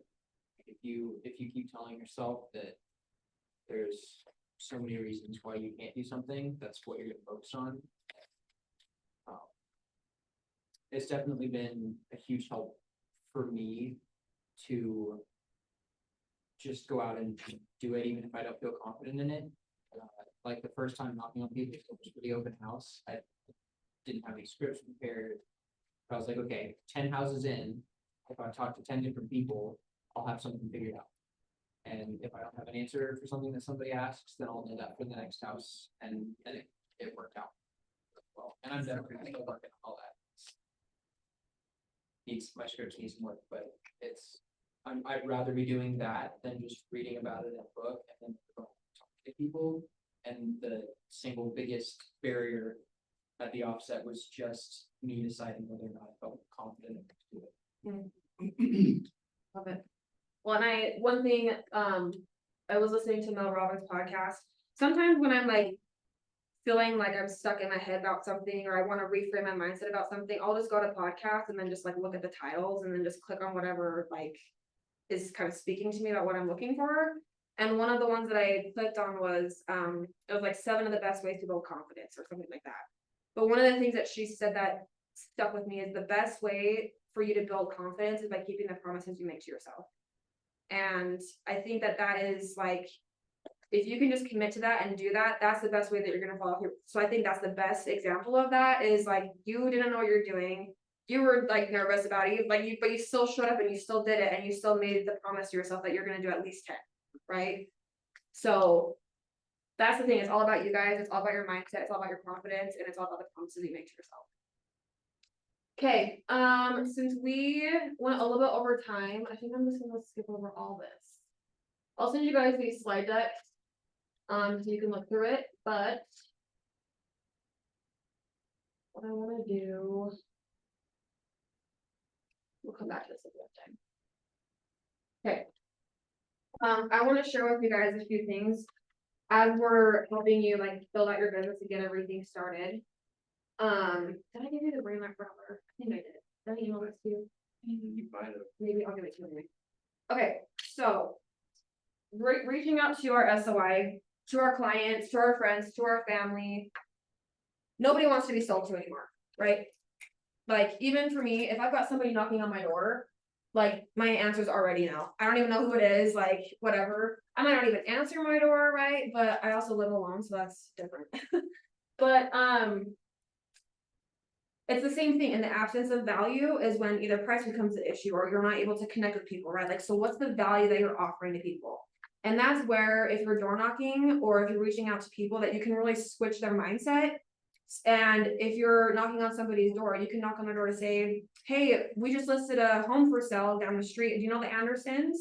Oh, yeah, we know the Andersons. Oh, yes, we're holding an open house for them. It's gonna be this Saturday. We just want to invite the neighbors to come out and check it out if you want to. Okay, great, awesome. Okay, what are you selling them on, right? So now now there's a natural segue into having the conversation with them. You could say, well, like, I'm just gathering some information from the neighbors, like, what do you like about the neighborhood, or is there anything that I need to know that I can share with people as they come through? What do you like about the neighborhood? Kind of just engaging in natural conversation with them, right? And then, one of the tricks is, we know that on average, people move every 7 to 10 years right now. So one of the questions you could ask them is to say, okay, well, how long have you lived here? Oh, we've lived here for about 8 years or so. So now I know in my head, people move 7 to 10 years on average, right? So then I could say, oh, okay, like, if you were to move, where would you go? Oh, we might go to Sandy. Oh, why would you want to go to Sandy? Because we hate Layton. Just kidding, that's what I would say. But that's another way that you can segue to say, okay, well, I mean, are you curious about what you're knowing your home is worth? Like, we're really familiar about what's going on in this neighborhood. Do you want to know? So it's more just that value, right? It's a way natural conversation than just saying, hey, do you want to sell your house? Right? So there's a lot of different tactics that go into that. But one thing I want to show you is one of the tools that you have access to that is by far the most valuable thing that you can use when you are starting to reach out to your people to say that you are in real estate, okay? Before I do this, we are holding, so we hold 4 client appreciation events for our agents here every year. And these are parties that we as the brokerage, we throw it for you, we facilitate it, but you invite your people and you can put your name on it, your brand on it, so it looks like a party that you're holding, right? So our next one's gonna be on August 8th. It's gonna be like a big carnival style type event. But you guys could totally leverage that event to say, hey, I just joined Keller Williams and I'm super excited and I'm gonna throw a big party about it and I want you to come. Right? So, I mean, you now kind of put the bug in their ear, you're in real estate, and you don't even have to say that you're new. You don't have to say, I just got my license. You could say, I just joined Keller Williams, right? So you can kind of take that away as well. But now you have an excuse to get their address, to get their email address, to get their phone, like put it all in your database, right?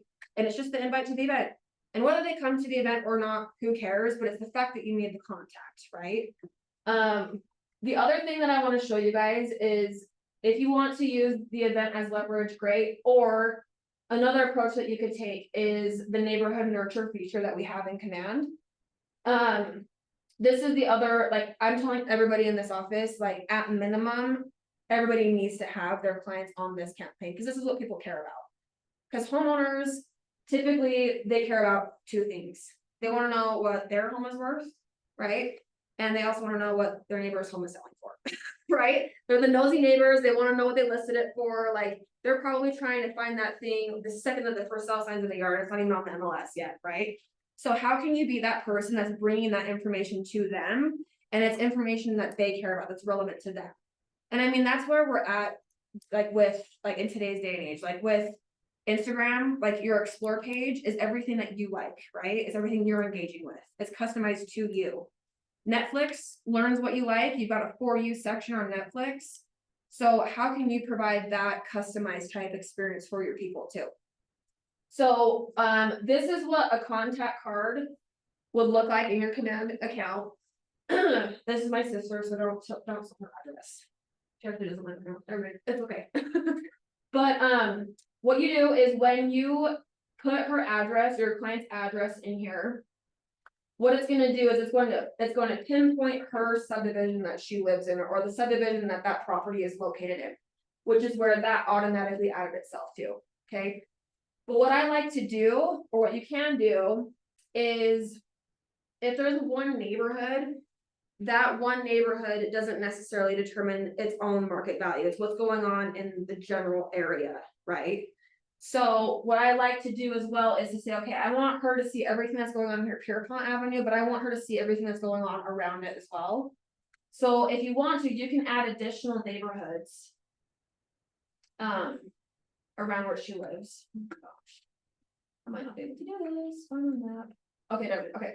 So you can see on this map, it's put a pinpoint where she lives.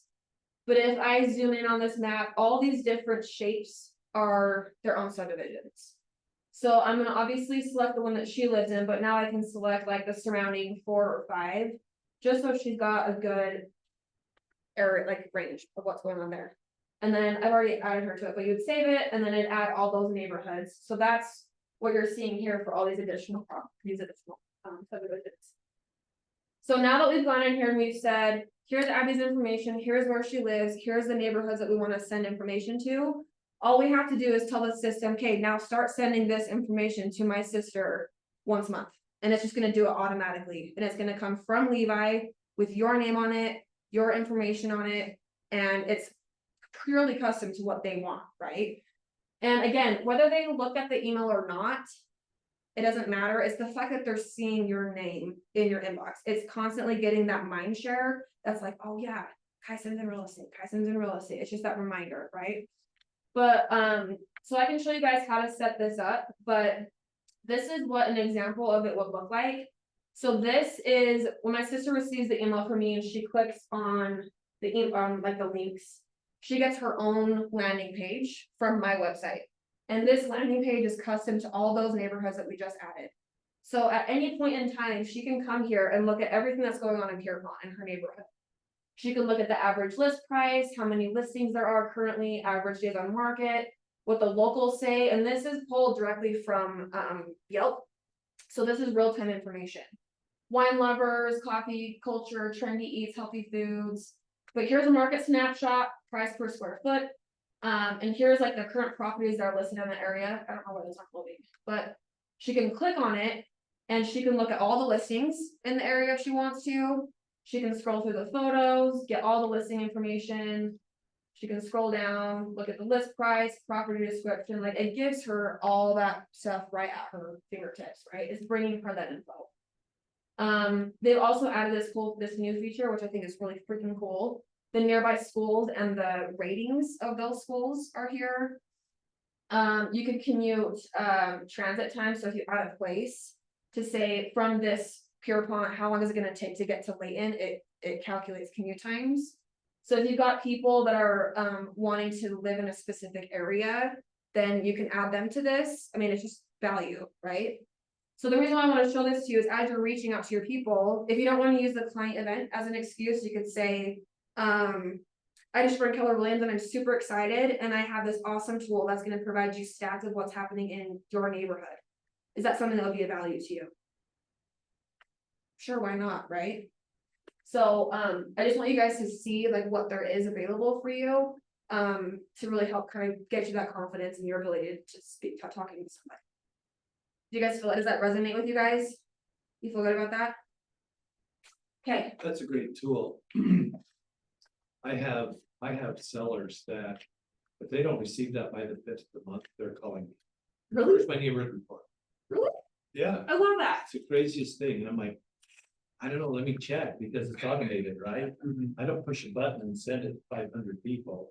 It goes out automatically, but they love that. Sweet. Is this a It's awesome. KW like Yep. app or whatnot? Yeah. So in command. It's our Oh, CRM. gotcha. Yeah, it's in command. All the tech that we have, like we'll do trainings on and everything, but yeah, we'll teach that to you. When you come in to do your tech appointment with Lauren, I'll tell her to sit down and show you how to do that. Okay, the last thing I'm gonna show you guys, if either one of those things don't resonate with you, I'm not giving you guys an excuse to not do this, okay? I'm gonna give you every opportunity to be rich, that's what we're gonna do. Just kidding, but yes. Okay, so this brain rattler is, I think, a really, really cool exercise. This is gonna walk you through, I mean, it's like 4 pages long, and it's helping jog your brain of who you might know in your SOI or friends or family or whoever that might be like a vendor on here. So like, who's your electrician? Who's your children's doctor? Who's your dermatologist? Who does your taxes? And write all these out, because I think this is gonna help you accomplish 2 things. The first is that I think that this is a great way that you can help develop a business to business, like referral network with your SOI. So if you don't like the event idea, if you don't like the neighborhood nurture idea, you could call your friend up to say, hey, Nick, I don't know if you know, but I'm just joined Keller Williams, and I'm currently building out my vendor network for this year. And are you still an electrician? Are you still doing that? Like, how's that going for you? Make that conversation about him and say, okay, well, I know that you do a way good job, and I want to be able to refer my clients to that I know I can trust, and can I add you as my preferred electrician for my vendor network? So now not only you're providing more value to your SOI, and it's more of a business to business relationship as well. So go through that and think about in your SOI, or even anybody that you know, but also if there's somebody on this list that you don't have, if you don't have like a carpet cleaner, if you don't have like something on here, then there's a task item that you could do to say, okay, I need to find or get connected with somebody who's a really good CPA or who is a really good landscaper. So then that could be something that you can build later on, when you feel like you've got a good system established. So you have 3 ways of providing value to your people now. So you have no excuse. Okay, we'll hand the mic over to Ken. But before we do that, the homework that I have for you guys, not only the brain rattler, are 2 things. The first thing is gonna be this 1 thing packet, and I do not expect you guys to have this done this week. I mean, you could maybe, but this is more kind of like a thought-provoking, like journaling type exercise. Like, this is really gonna help you dig deep to figure out, why are you in real estate? Like, what is gonna get you out of bed on the days that you don't want to get out of bed, right? Because we are running our own business here. Like, we are self-employed. We have some days we give everything that we've got, and we are just like on E, right? But what is the thing that's gonna keep you going? That's gonna keep you motivated. It's gonna help establish your goals. But there's also a really cool exercise in here that's also gonna coincide with this second thing I'm gonna show to you. But there's an exercise in here. I'll read it to you. That I actually think is really powerful, and it kind of makes, I don't cry, I'm a heartless witch, you guys. So if I get emotional about something, then that's how you know it's good. It's good stuff. But there's an exercise that's how you do. Where is it?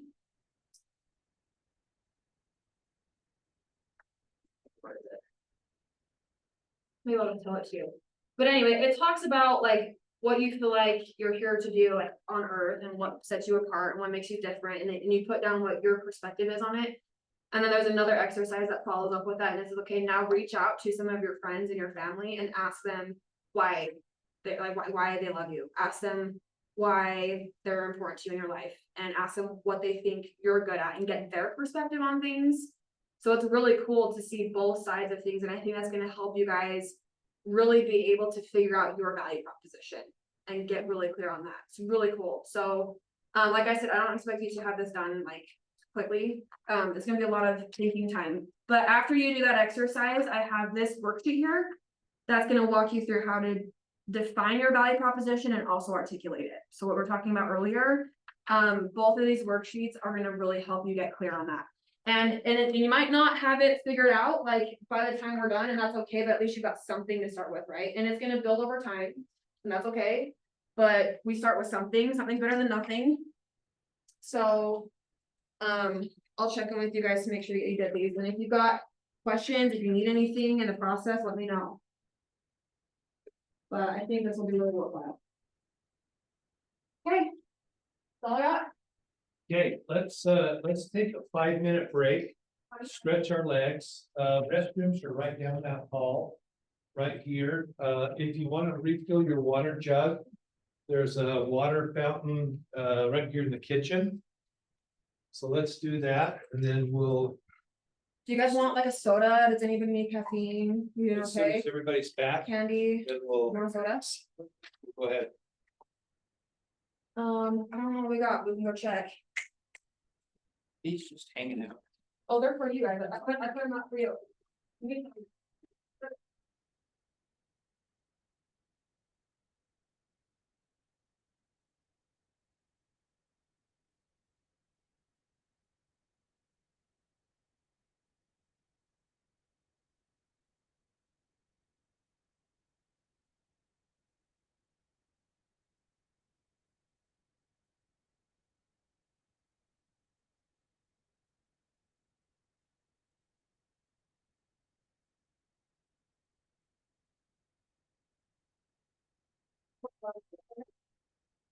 Sometimes I need a diet Dr. King. How's you got me do it? That's the good stuff.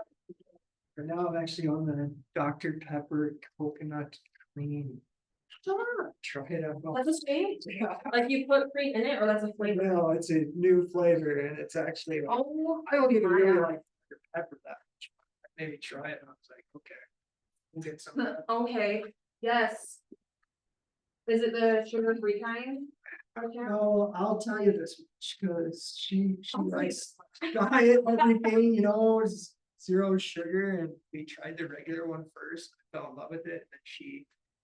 Got like 24 of the zero sugar ones, Yeah. not for me, but you not might for think different, I don't know. It's just that aftertaste for me with diet gets me. Yeah, I don't know. I'm just like, I drink too much coffee. As well.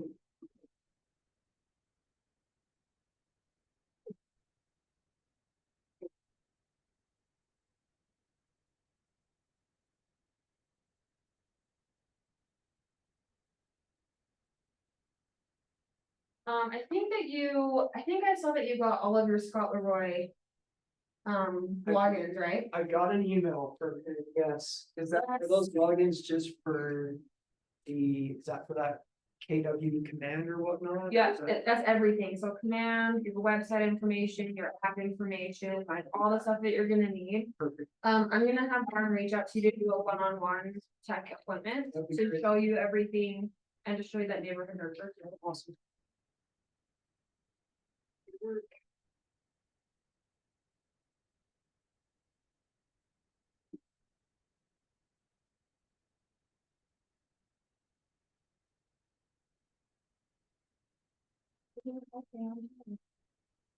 Okay, oh, by the way, that video that I showed that was talking, of that guy's first thing, his name is Jared James. And he's a big speaker with like NAR stuff, and he's got like that, his approach and like redirecting people's perspectives or like that, like he's really good, so you guys should follow him on social media, Jared James. How do I change the slides? You got full control, so, try that right there, This one? there you go. All right. So as you mentioned, my name is Ken Averett. I'm the compliance broker, so I'm the guy that tries to keep everybody here compliant with their paperwork and their techniques and practices. And I do review all the documents. I handle complaints, ethics violations, those kinds of things. Sean, since he's the principal broker, he takes care of the lawsuits, so that's lucky him. But I handle everything that is pre-law. And we don't have a lot of issues, fortunately. We have 250 agents here and very few issues. So we have, we're either lucky or we're pretty good. I'd rather think that we're pretty good. And a lot of that is because of the amount of training that we provide here. Most brokerages have one sales meeting a week. And it's usually a bitch out session where the broker gets up and tells everybody what they're doing wrong. And they go over their statistics for the week. And they have a title company come in and give them a five or 10 minute spiel on title. And they bring in lunch and they call it a day. And that's how most brokerages function. We have trainings here almost every day of the week. And so we provide probably 5 or 6 times the training that other brokerages do. And I think it pays off through the quality of transactions that we do. I've been in the business 33 years. In September, I've sold probably 1,500 houses, something like that. I've made millions of dollars selling real estate. So congratulations to you guys, because this is your journey to wealth. There's no other vocation, occupation, career that offers you the kind of upside that real estate offers you in a couple of different ways. Income through commission, but also income through being able to purchase real estate, be savvy to purchase intelligent, productive, and lucrative real estate that will pay for your retirement. Okay. I've owned a lot of real estate in my life. I'm nearing retirement. I'm probably somewhere between 2 and 4 years from retirement. And so I've kind of started to liquidate some of my real estate. My property was in a family trust with my parents. My last parent passed away 3 years ago. And so that created a life event from a tax standpoint where we didn't have to pay any capital gains tax on our trust. We had 7 rental properties in our trust that was worth about $9 million. And I didn't pay a dime in capital gains tax. So dinner's on Ken. So what that means is that we got to step up in basis. So instead of saying the properties were worth what they paid for them 30, 40, 50 years ago, we got to step up in basis. So we were able to say that the value of the property was the same as what we sold it for. So therefore there was no gain. And so you learn ways to use the tax system to your advantage, just like I did, which saved us hundreds of thousands of dollars in capital gains tax. So that's why I say congratulations. You're on your way to wealth if you do this smart. So that's an awesome thing. So tonight we're going to talk a little bit about embracing your job. We're going to talk about applying the 6 core competencies of business. If you follow these 6 competencies for business and spend 80% of your time in this realm, you are guaranteed success. This is proven over time. Okay, so we're going to talk about that. We're going to talk about our role as a fiduciary to our client. There's 2 types of people in the employment world in this country. One is a functionary and one is a fiduciary. And we are a fiduciary. We're only one of 3 fiduciaries in the United States for our clients. And we'll talk a little bit about that. We're going to review the success system and the daily success system. We're going to talk a little bit about mindset. And I sent you a new video, Eden, if you could cue that up when we get mindset. I actually found the OG one. Oh, did you? I did, Oh, wonderful. I like that even better. and I printed these out. You take one. Okay. Well, all right. So here are our 6 competencies. And the first one is lead generation. Okay, if you think you're going into the real estate business, somebody lied to you. You're getting your real estate license, but the business that you're getting into is lead generation. With no leads, there's no business. So you're in the lead generation business. You're going to spend every day that you work in this business generating leads. Because if there's no leads, there's no clients, no commissions, poverty. Okay. So that's the way that works. We're waiting to see the Yeah, give me a wait until you're done with that. when we get to the mindset section. Okay, easy. I don't want you to pass out on me standing there. These hills are. Just kidding. Okay, so Right. lead generation, capture, and converting appointments. Okay, so that's what we try to do on a daily basis. We try to capture leads. The way you capture a lead, and then you call that lead or go visit that lead. And you convert that to an appointment. You'll never have anybody sign a contract with you to be a buyer or seller unless you have a what? An appointment.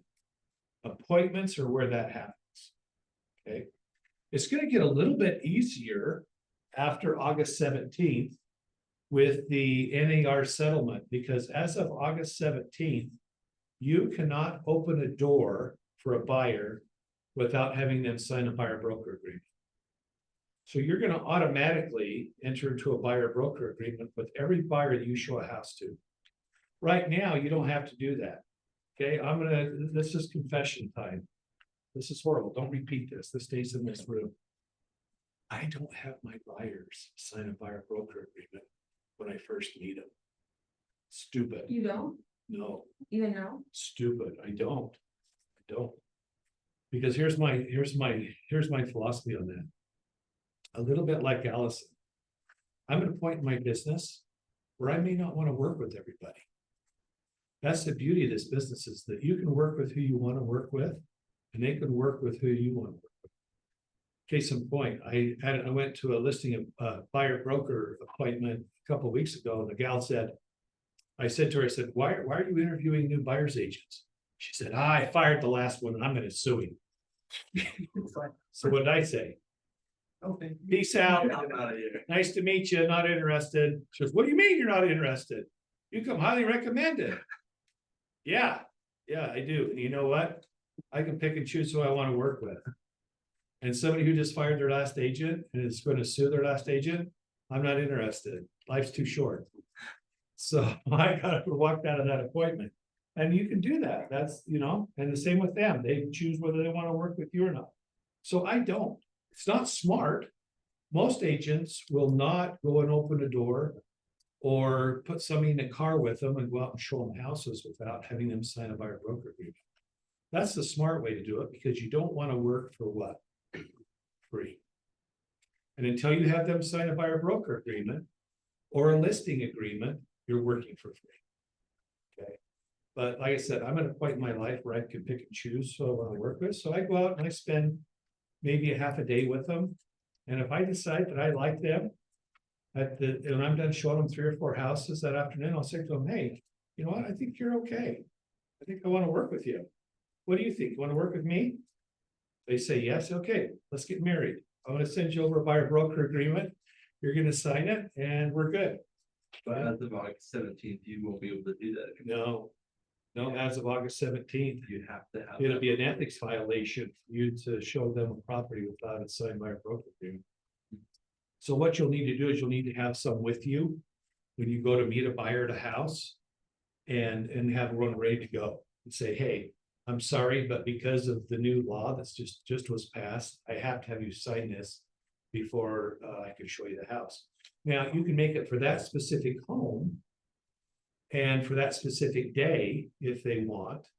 You know, because you can make them general. You can say any house in Davis County, any house in Weaver County. So you can make them very broad, and you can make them for a long period of time, 6 months, or you can make them very specific for a specific address and a specific date. So there's ways to get them comfortable with signing one of them. And that buyer's broker's agreement is just the thing that says basically if you help them buy whatever the specification is, then they will pay you. Yep, if I show you a property and you decide that you want that property, I'm your person. You will buy that property through me and through Keller Williams. Didn't it also say on that it had to have included the actual commission that was Compensation. negotiated? Yep, absolutely. Yep, you have to put the commission down there. So you kind of have to have that talk via phone or call or whatever with Yeah. your buyer or client before you Yeah. even get to the place. And a lot of agents right now will put 0 because the seller pays the commission technically. But we don't work for free because in theory, we're going down a rabbit hole, but anyway, you could end up working for free if you put 0, because your buyer could say, oh, well, I'm taking the commission from the seller because you said you were gonna work for free. So I want the commission to help pay my closing costs. So that's happened. I've had people in my office in tears. I think that knew how to read that contract. Yeah, they must have a relative that's an attorney that told them how to interpret that correctly. So, no, but you always want to make sure you have the commission in there. Okay, so you want to convert to appointments because appointments are where you're going to get your contracts, and the contracts are where you're going to get paid through. Okay. The other thing that you're going to do is you're going to present to buyers, sellers, and get agreements. So you're going to go on buyers appointments. You're going to go on listing appointments, and that's where you sign agreements. I recommend that you always meet your buyers here at the office, if at all possible, and sit them down and have a strategy session. I started using the term strategy session when I'm talking with them on the phone, saying, hey, you know, I'm so glad that you're looking to buy a property. I'd be happy to help you. Can you come in tomorrow at 3 or Thursday at 4? And let's have a strategy session as to exactly what that would look like. And if you're okay, I'll have a lender come in that can talk with you about financing. Have you been pre-qualified yet? No, I haven't been pre-qualified yet. That'd be great. Let's get together and let's put our heads together and come up with a strategy to do this for you. And then you bring them in the office. That shows a commitment on their part to come to the office, shows initiative on their part, and that goes much, much better than meeting them out of the property. You call that appointment a strategy? Strategy session. Strategy session? Yeah, let's have a strategy session. Okay, people like that. All right, you're gonna show buyers and sellers.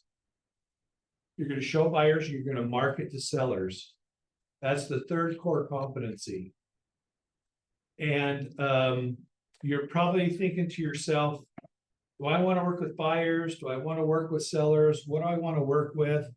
I think that'll evolve as you get more experience in the industry, but you're definitely going to want to find a niche. Okay.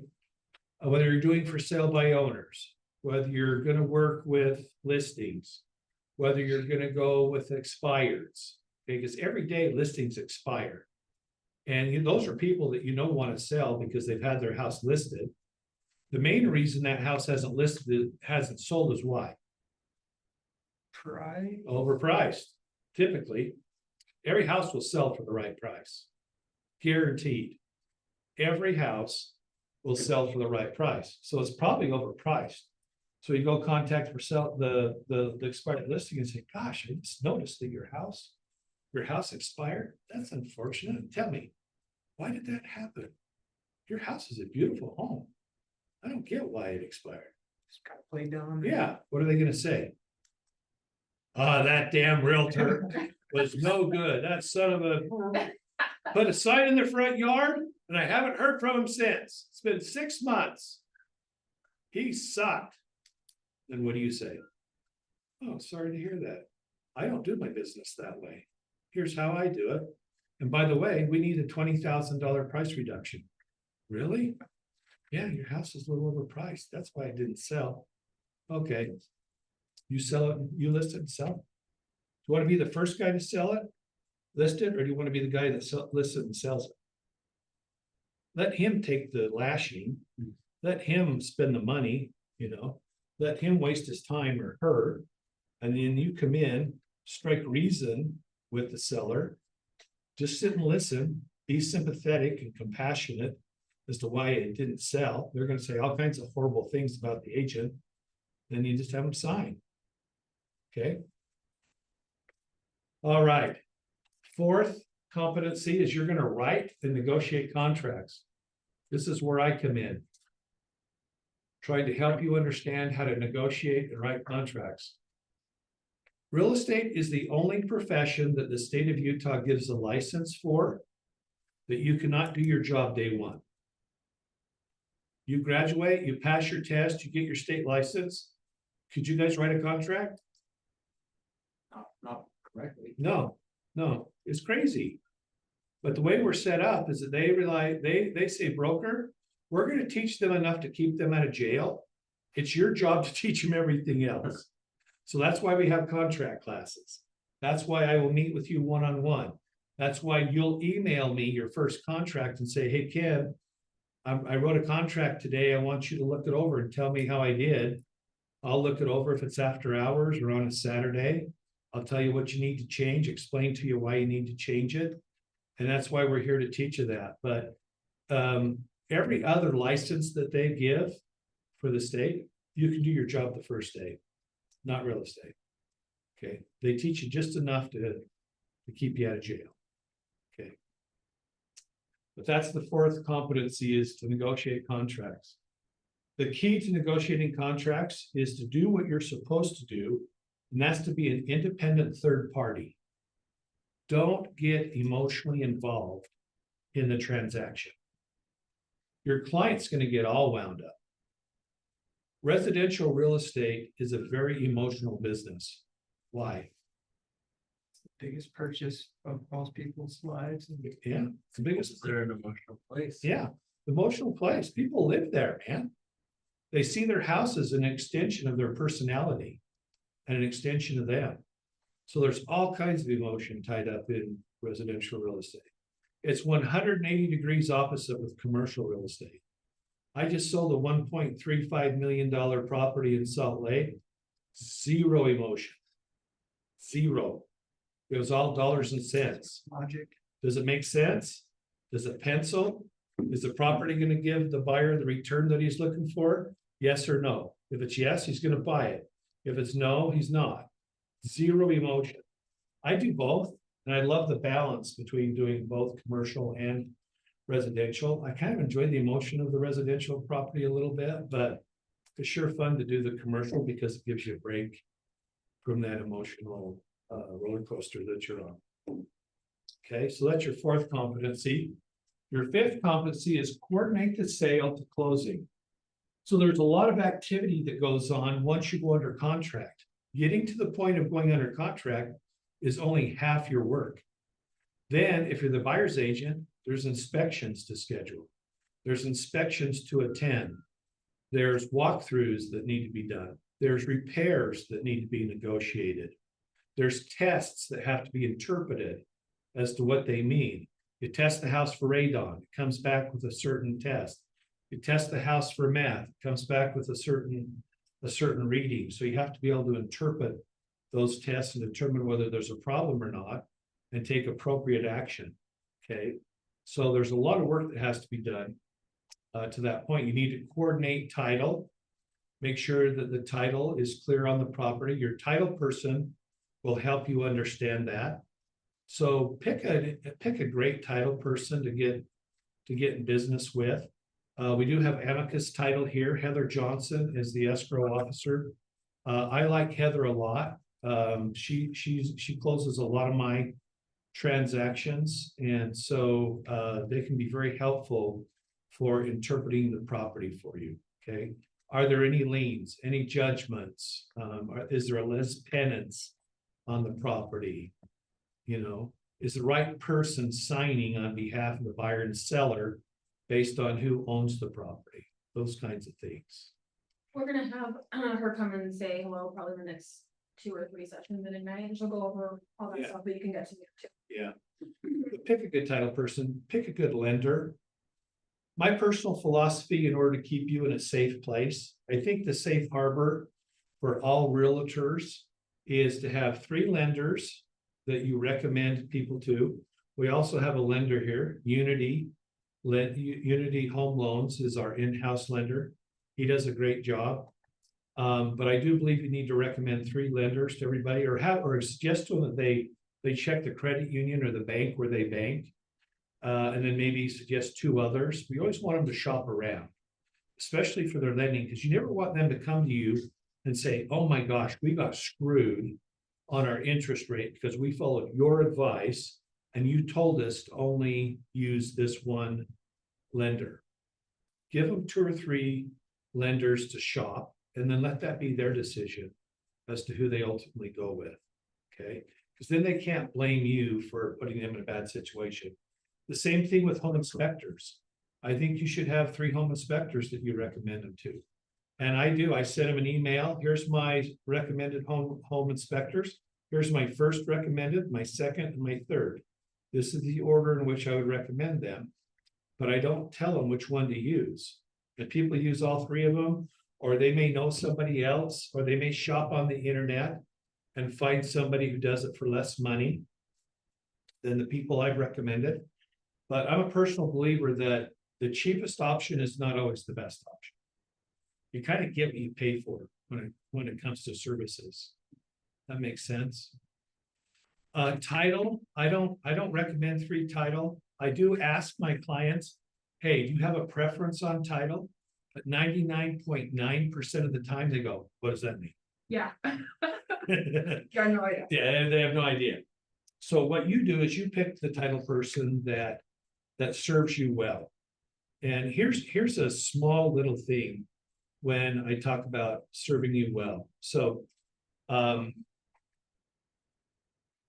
lot of title people are really good about going in and being friendly, having small chat and small talk with your client before they actually get into the transaction. They do the transaction, they have them sign the documents, they go and make copies for them, they come back, they give them their copies, and they send them on their way. That's very standard. But a good escrow agent to me is somebody who does the small talk, and as they're going through the documents, they go, oh my gosh, it looks like Ken got you a $50,000 price reduction on the house. That's amazing. Isn't he a great negotiator? Or they say, wow, that's a good interest rate. That's the lowest interest rate I've seen today. Wow, didn't he negotiate a good interest rate for you? Did he suggest the lender for you? Yeah, he suggested the lender for you. Oh, that's great. So they give you little compliments along the way that does what? Makes the confidence in the customer. Yeah, you're a hero. You're a hero. And she makes you out to be a champ. Okay, and it's just a few little things like that. Doesn't cost them anything. Just costs them a few seconds to pay you some compliments during the escrow process. I don't use anybody that doesn't do that. Because to me, that's worth gold, you know.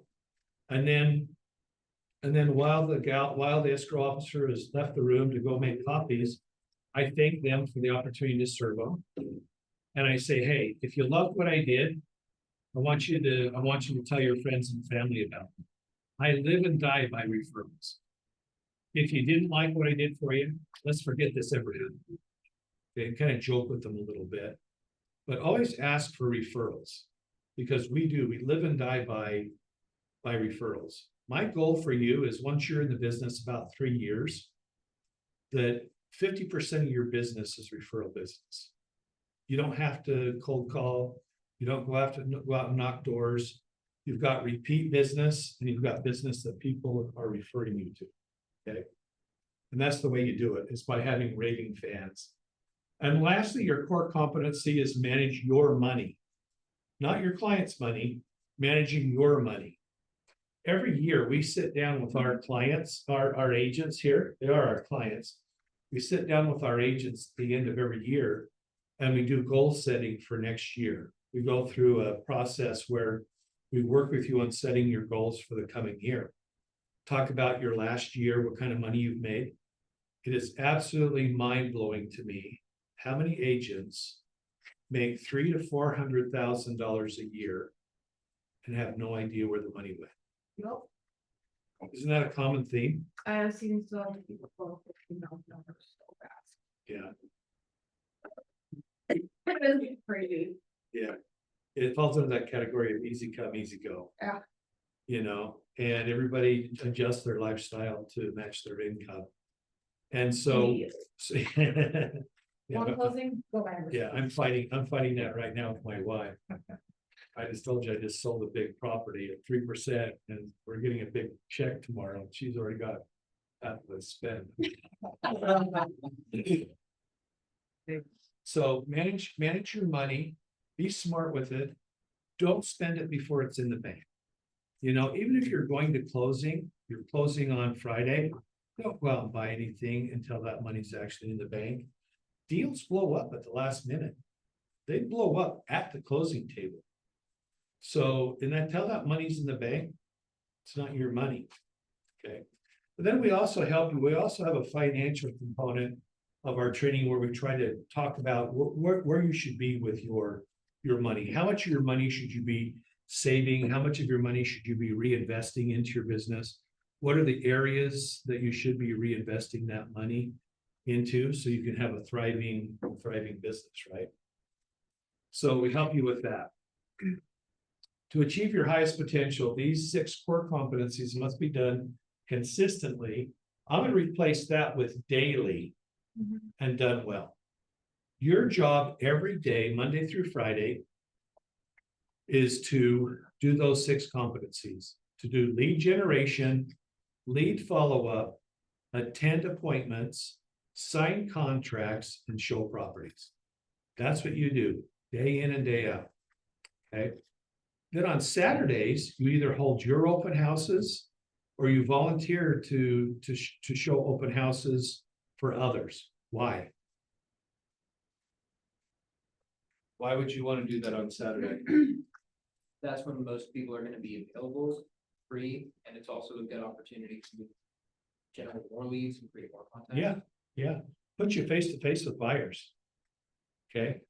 And that's what you want to do, is you want to come in contact face to face with buyers. That's priceless. If you can sit an open house and face to face with 20 or 30 buyers.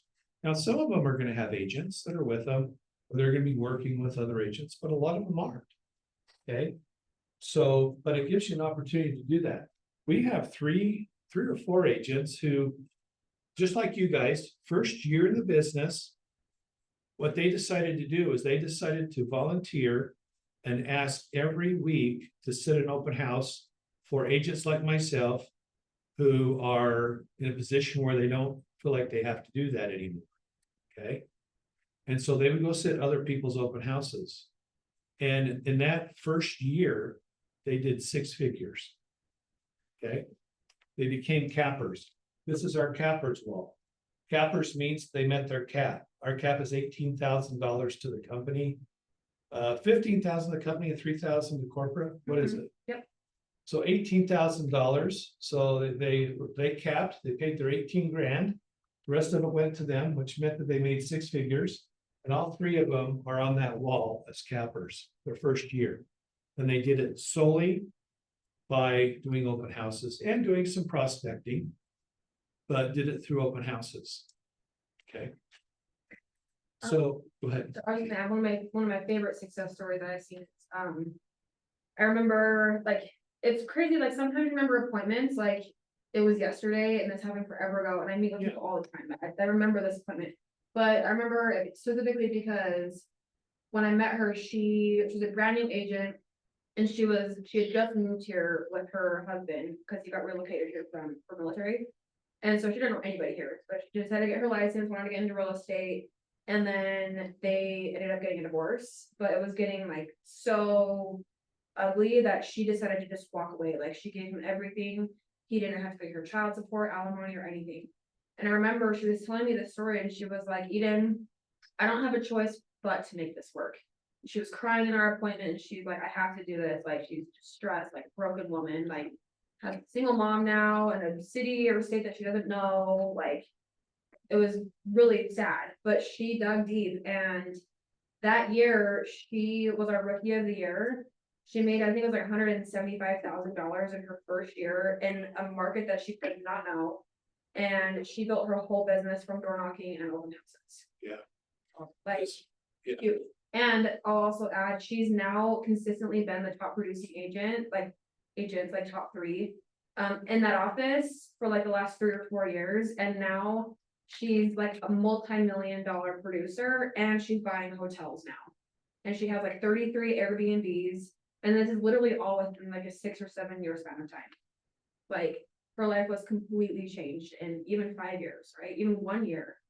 When I saw her at her lowest moment, and she is now like living the best life ever. She built this incredible multi-million-dollar house on the island in Daybreak. Like, her life completely changed. There you go. Welcome to wealth. Yeah. What are you gonna do with this opportunity? You gonna squander it? Or are you gonna make the most of it? On open houses, the last thing on open houses, I'm gonna give you a little secret right here, a little trick, okay? So you're sitting in an open house and a buyer walks in the door, and what would most agents say to that buyer? Give me, let's role play. Hey, welcome in, take a look around, let me know if you have any questions. Hey, thanks. Guy starts to walk around the open house, walks through it, comes back. Well, what do you think? Not quite sure. We're gonna think about it. We'll get back with you. Thanks. Walks out the front door. Very little engagement. Okay. So here's the dialogue for open houses. Buyer walks in the house and I say, hey, welcome. Say, thanks. And I say, where did you come in from? Oh, I came in from West Valley. Oh, really? Came in from West Valley. That was a little bit of a drive. They were in Ogden, Kaysville, somewhere up here in Davis County. Tell me, in West Valley, do you have a house to sell? No, I'm renting. So what have I done? In the first 2 minutes they're in the house, what information have I obtained? They're from out of the area. Okay, And looking to buy, not they're looking to sell. buy a house and they don't have a house to sell. Okay, they're renting. So I know I don't have to worry about a contingency. So is that a good buyer without a contingency? That's a beautiful buyer in this market, not having to have a contingency. So then I say to the buyer, hey, would you like a guided tour or would you like a self-tour? In other words, I'm going to walk you through, or they're going to do a guided, their own tour. We'll just do a self-tour. Okay. Well, hey, while you're walking through the house, pay attention to that master bath. They just remodeled that master bath, and that soaking tub in there is to die for. You probably need a life jacket when you get in there. You know, just something humorous like that. And then when you go in the backyard, look at that fire pit back there. That's amazing. Could you envision your family sitting around that fire pit in the evening roasting marshmallows and hot dogs? And then what about that garage, huh? Oversized garage? That would fit anybody's truck. So you point out 2 or 3 things in the house for them to look at. You send them on a treasure hunt in the house. So they're looking for these things because you've kind of put them on the radar screen for them, right? Then when they come back and they finish their tour, you say, hey, what'd you think about that master bathroom? You create another dialogue, you get them engaged. And then you say to them, after you kind of talked with them about the house, hey, is this something that you'd be interested in? And you get an answer from them as to yes or no, whether they're interested or not.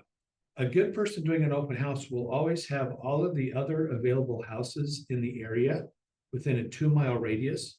You'll have the MLS sheets printed off. Because you want to say to them, well, hey, if this one isn't for you, how about this one that's 2 blocks away? Have you seen that one? Well, why don't you go drive by it? Here's the client MLS sheet on it. And if you want to see it, call me. I'll be done here at noon. I can meet you over there at 12:15. Okay. Now that's if they're not working with another agent. Obviously, if they're working with another agent, then you wouldn't waste your time or your breath, right? But can you see how those 2 different scenarios are different from what I did and what he did? The trick is to engage dialogue so you know what their status is, where they're from, whether they're interested or not, whether they have a house to sell, they're going to be contingent, and then have other options for them at the open house. There's a right way to do open houses and a wrong way. We have an open house playbook. And if you will follow that open house playbook, you'll have this kind of success of these 3 people here on the wall. That involves door knocking. It involves leaving door hangers behind for those you can't talk to. Talks about doing the proper signage, social media advertising on Facebook and Instagram for the open house. You can't just roll up, throw a sign in the front yard and expect to be successful doing an open house. There's right ways and wrong ways to do it. Okay. All right, enough about open houses, but I just wanted to kind of, you know, get you thinking as to how you could maybe use open houses to jumpstart your business. Okay. Because there's probably 6 or 8 agents on a weekly basis that want help, Oh, at least. you know, with open houses. So the opportunities are there if you're willing to do it. Is Saturday kind of the best? Well, obviously Saturday is the best day, but do you see success on other days? Like open house? Friday nights are good. Sundays, if you choose to do open houses on Sundays.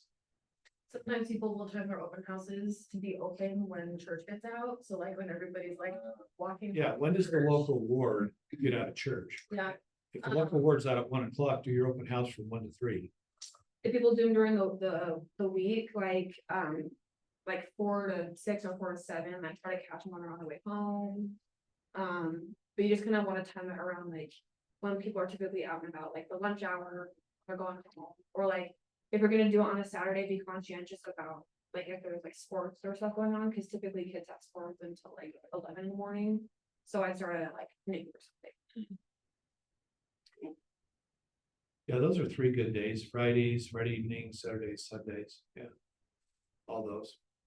All right, let's talk about functionary and fiduciary. So a functionary is somebody who provides functions for their client. They may show them a house, they may create a report for them. You can even write a contract, those are functions that you do for a client. Where the fiduciary comes in is that our client is trusting us with what is often the largest financial decision they're making in their life. They're also trusting us with their earnest money.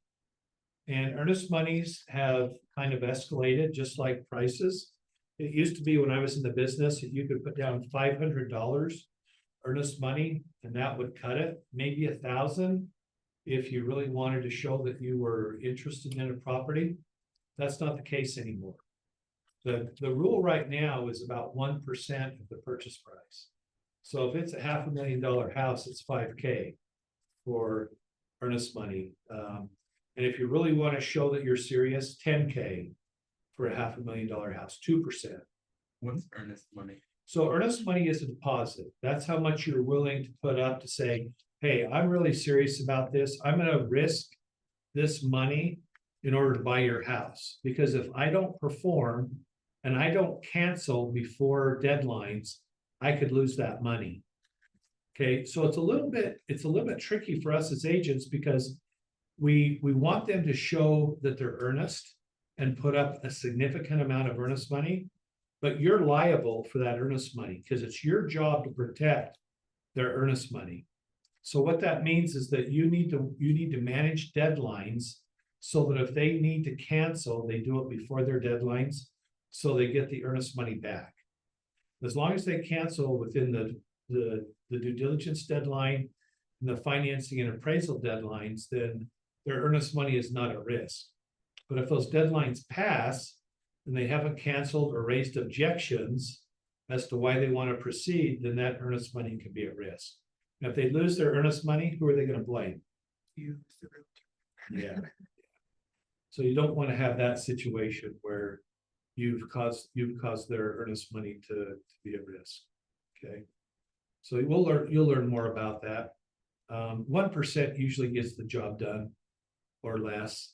Sometimes the seller will dictate the earnest money. You'll put forward a contract with 2,000 or 3,000, and they'll say, no, I want 5 or 6. And then it's negotiable between the two parties. But that is refundable up until a certain point. Okay. But it is your job to protect that earnest money. Any questions on that? So that's why we're a fiduciary, because they're entrusting us with the largest purchase of their life. In Davis County, the average purchase price is $520. In Weber County, it's $467. So there's a little bit of difference between the two counties as far as the average purchase price, but it's still knocking $500,000, right? The other reason why we're a fiduciary is we're holding that earnest money. We're responsible for that earnest money, making sure that we safeguard it, we get it deposited at the brokerage in the appropriate amount of time, that it's safely held there, and it's refunded to them as long as it's within a refundable period of time. That's why we're a fiduciary. There's only 2 other fiduciaries that exist.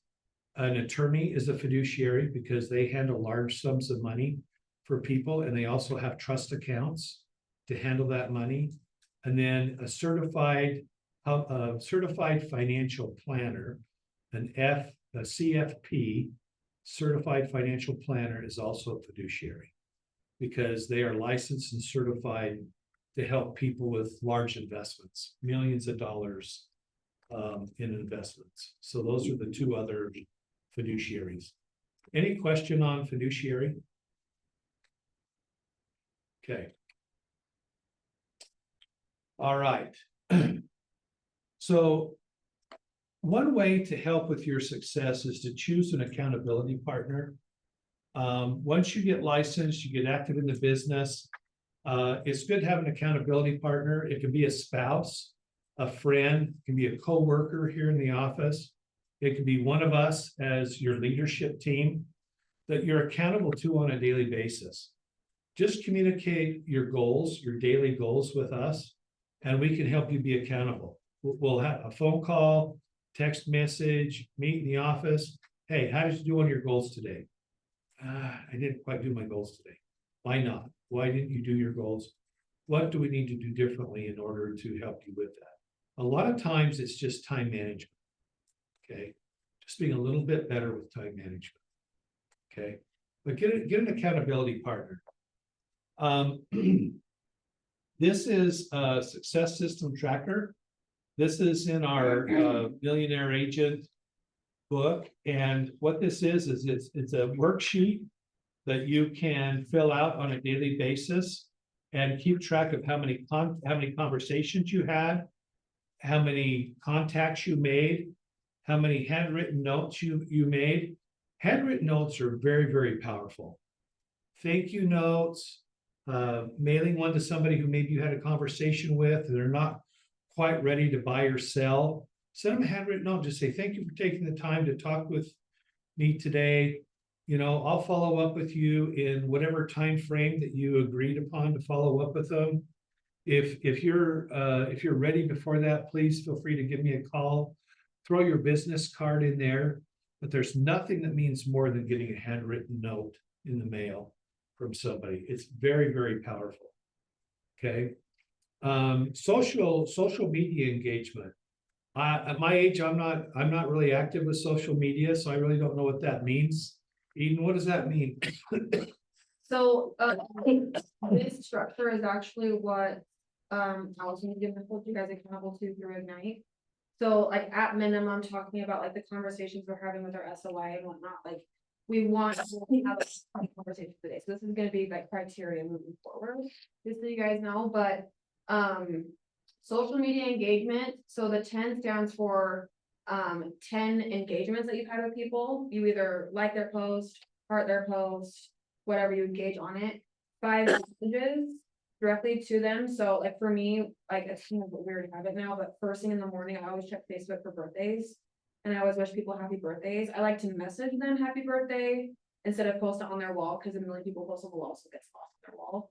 And then one is one post. So whether it's on a story or a post, but you want to post pretty frequently if you can. Yeah, so they've come up with this formula. The social media gods have come up with this formula to where if you do those kinds of posts in that quantity, you have the best exposure on Facebook and Instagram. And then what other enrichments did you do that day to your business? How did you enrich your business? Did you add contacts to your database? Did you sign clients up on a smart plan? You know, what did you do in order to enhance your business that day? If you can't measure it, you can't improve it. Okay, so the Ford method is just an absolutely awesome method. I really like this a lot. It's the Ford method, which stands for family, occupation, recreation, and dreams. So we don't want you to become so engrossed in the business that you lose focus on your family. That's not healthy. If you're not happy at home, you're not going to be successful in the business. I've been in the business, I think 2 or 3 years, and I was just going absolutely hard at it. And I had a guy flying in from California that was moving here, and I needed to find him a house in 3 days that he was here in California. And my wife called me one day. I was with the guy. This is back in the day when they would actually ride in the car with you. But with COVID, we don't ride in the cars with each other anymore, but you would actually drive your clients around in your car. So this guy's sitting next to me in the passenger seat. My wife calls and she goes, "Hey, how are you? Just gonna ask you a question. Are you gonna go to Scott's piano recital tonight?" I'm like, no, I don't think I'm gonna make it. I said, I've got a client from California in town and I've got 3 days to find him a house. And so I'm gonna unfortunately miss that piano recital tonight. Just dead silence on the other end of the phone. And I go, "Okay, honey, nice talking to you. Love you, goodbye." And I hung up. And before I hung up, she said, "Well, you're gonna get fired by your number one client, is what's gonna happen." And I just, my stomach just got a pit in my stomach because I knew how disappointed she was, because I never, up until that time, never really attended soccer games and stuff. If I had to do real estate, that was my priority, right? Because I thought I was being the great husband and father by being the provider. And the guy next to me goes, "How'd that go?" I'm like, "Oh, everything's good, it's fine." He goes, "Shit me, Abra." So I'm sitting right next to you. Heard the whole thing. He goes, "Take me home, take me into the hotel." And he said, "You go to the recital and start tomorrow morning." And he said, "If you don't, you're not the kind of agent I want to work with, because I want to work with a family man. And I'm not sure that you're a family man based on that conversation." I thought it was a family man. So I took him back to the hotel, went to the recital, surprised everybody. It's a great evening. We went out to dinner after, picking him up the next morning. "How was the recital?" "Oh, it was great. Sure glad you did that." And he said, "Dude, don't lose." And he was 20 years older than I was at the time. And he's like, "Dude, don't get your priorities screwed up. It's not worth it." So don't forget the family. Family should come first. Our motto is actually God, family, and business. That's the Keller Williams motto. And we really believe that. You've got to be centered in all things. You've got to have a good value system. So family comes first, occupation, recreation, and dreams. It's that old thing of what's that thing about Jack being a dull boy, has no fun or something. All work and no play. Yeah. Jack, a dull boy. Yeah, so you gotta have balance in your life. So and then your dreams. You always gotta have dreams. What is your motivation? What's causing you to be here? We're gonna show you a little video here in a few minutes, which really helps illustrate that. But never forget the Ford method. That's very important to stay grounded in those 4 areas. And then here's the command app that Eden was talking about. This is where you put your clients in command. This is where you manage them. There's tasks that you can assign. When you open command every day, it'll tell you what to do that day. If you set it up in the right way, it's going to tell you who to call, who to email, who to write a note to, what smart plans went out that day to what people. So it's a great software. I'll be honest, I came from Century 21. I spent 8 years there. They don't own their technology, neither does Coldwell Banker or Remax. They lease it. And because of that, every 3 years it changed. So every 3 years I had to learn another software. I finally got to the point where I didn't even put my contacts in their software. I was just using Outlook because I didn't want to keep changing and having to learn a different software. We own this. We've had it for years. We'll have it forever. This is our software. Gary Keller has put $500 million into this software over the years. So it's not going anywhere. All right, let's talk a little bit about mindset. In order to be successful, you've got to have the right mindset in this business. You've got to be balanced, just like we talked about. Got to be functioning on all cylinders. You've got to be able to withstand objection, because we run into a lot of objection in this business. We have people who hang up on us, who tell us not to call them, that reject us. But every time somebody does that, that puts us one call closer to somebody telling us that they want our services. But I'm a firm believer that you have to start the day in gratitude. Every morning at 6:30 in the morning, I write my gratitude journal. And I have gratitude because I'm a firm believer that anxiety and gratitude, and it's proven through psychology that gratitude and anxiety occupy the same lobe in our brain. And if you force anxiety out of your mind with gratitude, because you can't be anxious and grateful at the same time, it doesn't work, then you're going to function much, much better in a position of gratitude and in a position of abundance, that there's enough business out here for everybody. And there is. You just need to figure out how to go out and get your unfair share, not your fair share, your unfair share of business. And there's agents here in this brokerage that do it.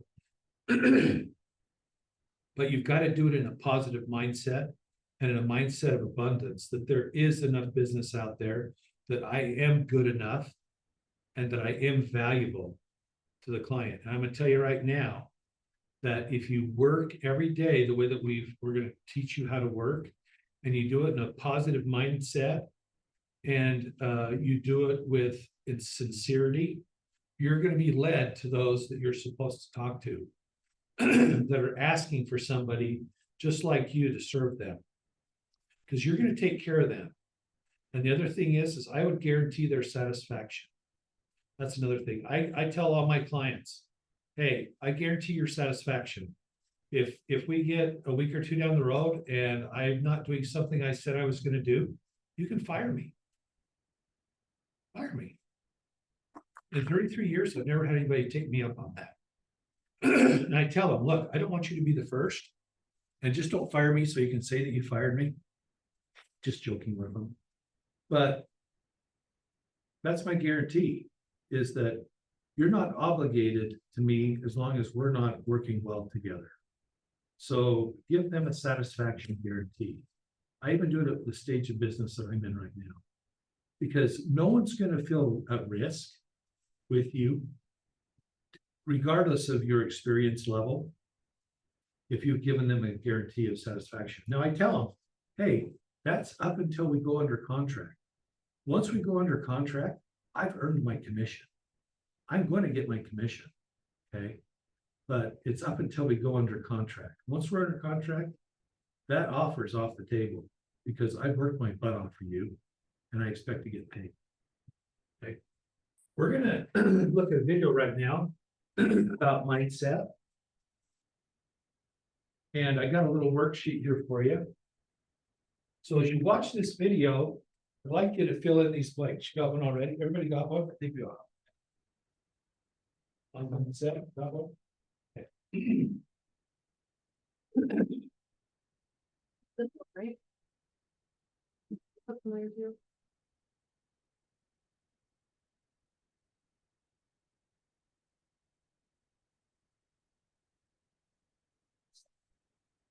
Does this cover videos, right? But then it says that it's not good. I guess we'll find more. They kind of switch things up, so this may not be exactly the one. Looks like it's got a new cover. You think like that. Successful people think differently than unsuccessful people. Wise thinking leads to right living. Oh, shoot. Where are you? How true that is. You're not just a product of your environment, you're a product of all that surrounds you in your environment. That includes people, your beliefs, the TV you watch, newspapers you read, the friends you have, the movies you watch, your hobbies, your interests, your family. everything else that you're involved with influences your environment. And to the degree that your environment is healthy or unhealthy, it's gonna have something to do with the products that you're able to get out and the quantity at which you can put those products out. Self-esteem is the bedrock of high performance. It's the bedrock of everything. And it's the least thing that is taught in schools. You are who you hang around with. Show me your friends and I'll show you your future. Show me your friends and I'll show you your future. First, self-esteem is built the first 7 or 8 years of life. Who are you around the first 7 or 8 years of life? Mom, maybe dad, older brother, uncle, or grandmother, right? What the hell do they know about building self-esteem? They don't know anything. And now, show me your friends, I'll show you your future. Who do you go hang with? Who do you chill with? Bill Gates doesn't hang. Steve Jobs, who I knew didn't chill. Warren Buffett doesn't hang. Elon Musk doesn't hang. And I go down the list of people that don't hang. So the people that you're now associating with, would you want your children to be like your 2 best buddies, or 2 best gal friends, whatever you call it? Would you? Probably not. Would you even want your children to be like you? Probably not. So why is there so little being done about it? Hard work works. Working really hard is what successful people do.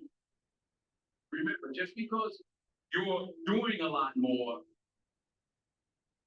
doesn't mean you're getting a lot more done. Don't confuse movement with progress. It's that level above where your comfort zone is. That's what I want you to shoot for. Don't go through life burning at 10 watts or 50. Be a 100-watt person and burn bright. Don't settle for average. Don't go through life and just say, you know what? I'm okay being average. Average sucks. It does. I promise you this.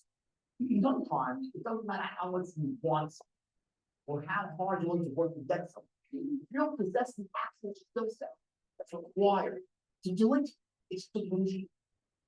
And most people don't get that. They'll try to go into a business that's sales-based, but not master the art of sales and persuasion. They'll try to go into another type of business, not master whatever it might be. They don't master their craft. Don't settle for just being average at what you do. You gotta become amazing at it. Become a force of nature. But there's nothing you can't learn. There's nothing you can't skill you can internalize through hard work and effort. But it's hard work and it takes effort. Don't miss this step. The problem with most people, they don't set their goals too high and miss them. That's not the problem. The problem with 99% of the world is they set their goals too low and they hit them. Average sucks. The enemy of great is good. Don't set your goals low. Set your goals high. And understand that to achieve these goals, you must apply discipline and consistency. You're gonna either go get it or somebody else is gonna go get it. This is how this thing plays out, okay? It will have nothing to do with your grades. It's gonna have something to do with whether you decide to stay focused on what you want in your life. Okay? Everybody's gonna have a choice to get it. There's 2 types of people, folks. People that get the life they want and everybody else. Okay, what group do you want to be in? Everything you want to learn in life is in a book somewhere. You can resist it. The average American reads 1 book a year. Average is an epidemic. Average people, average athletes. 250,000 kids every year come out of high schools playing basketball. 250,000 kids every year are playing basketball, scholastic basketball, in order to try to play in the NBA. You know how many out of 250,000 play in the NBA? 5 out of 250,000. Life ain't fair. Life is bad for a bunch of people, good for a lot of people, and great for a few. You guys got to decide where it's going to be, okay? Like, your potential is where you'll determine your greatness. See, most people think success is a straight line. I'm gonna get out of high school, I'm gonna get a job, and everything's gonna be fine. That's not how it plays out, folks, okay? This is how it plays out. Guy decides he wants something, and the line gets all squiggly. Because if you don't have your own goals, this is what you're gonna do. You're gonna spend your whole life making somebody else's dreams come true. Question is, will you take enough action? If you don't take enough action, if you don't take enough focused action that is positive to your potential, consistent with who you are and where you want to go, if you don't do that, you're gonna end up being everybody else. It says, I am obsessed, I am not like others, I do what others refuse to do, I must control my destiny. I am never satisfied, I cannot settle, I rise while others sleep, I refuse to quit, I am driven to succeed, and I'm a role model for others, okay? I want you to go into an idea and don't give yourself a way out that success a must. Make the consequences of failure in your life so dire and unthinkable, it won't allow it to happen. What stops most people from achieving success is the bullshit story they tell themselves why they can't achieve it. And never give up. Ever. Most people give up too soon. Good things take time. You're gonna have failure before your success. That's why failure inevitably is so important. Don't give up. Stick to your dream. Don't settle for anything that's an excellence in your life. Extraordinary standards, guys. Extraordinary. You're here. So just imagine you have this champagne vision. I want to have guts, movies, and your standards. It's not congruent. That leads to unhappiness. If you ask me, what does it take to be happy? Give you one word: progress. Progress equals happiness. When you're making progress in your body, even if you're not there yet, you feel good. You achieve your goal and you just sit around, you're not happy. We gotta grow, we gotta make progress. It's easy to make progress in the beginning. In the beginning of a relationship, who doesn't have a good time? Right? In the beginning of starting a business, if you love what you're doing, of course you're gonna have a great time. In the beginning, anything it's easy. A job, it's fun in the beginning, it's novelty, it's new. And most people hit that plateau, they go, wrong job, wrong relationship, wrong business, because it's not instantly fulfilling them. But the people that go, I'm gonna fight through and go deep, I'm gonna find a way to break through, I'm gonna find a way to learn and know more about this human life so that I can help as many human beings as possible. There is a power in mastery. And how many people do you know are really committed to mastery today? Most people dabble in a million things, they master nothing, and they wonder why they're unfulfilled. Because they're running for the sugar, the next thing that feels good, instead of getting past what doesn't feel good and getting to where you own something. There's only maybe a half dozen, 7, 8 that really matter. Most people, they major in minor things. The most important real estate in life is 6 inches between the ears. How we think. And anything you want good, you can have. So claim it. Work hard to get it. Don't just aspire to make a living. Aspire to make a difference. Here's my best advice. Welcome all experience. You never know which one is gonna turn everything on. Don't put up the walls. The same wall that keeps out disappointment keeps out happiness. Take down the wall. Go for the experience. Let it teach you. And here's the last one. Resolve. Resolve says I will. 2 of the most powerful words in the language. Benjamin Disraeli said, nothing can resist a human will that will stake its existence on its purpose. Shortly put, do it or die. I asked the kids, how long should a baby try to learn how to walk? How long would you give your average baby? Before you say, hey, no. Any mother in the world would say, you're crazy. My baby is going to keep trying what? Until, what a magic word. I want you to write it down. Until, promise yourself, you'll read the books until you're skilled. You'll go to seminars until you get a handle on it. You'll listen to it until it makes sense. You'll go for it until you understand. You'll practice it until you develop skills. Never give up until, however long that is. Step by step, piece by piece, book by book, word by word, apple by apple. Walk around the block, walk around the block. Go for it. Don't miss chance, grow, and resolve.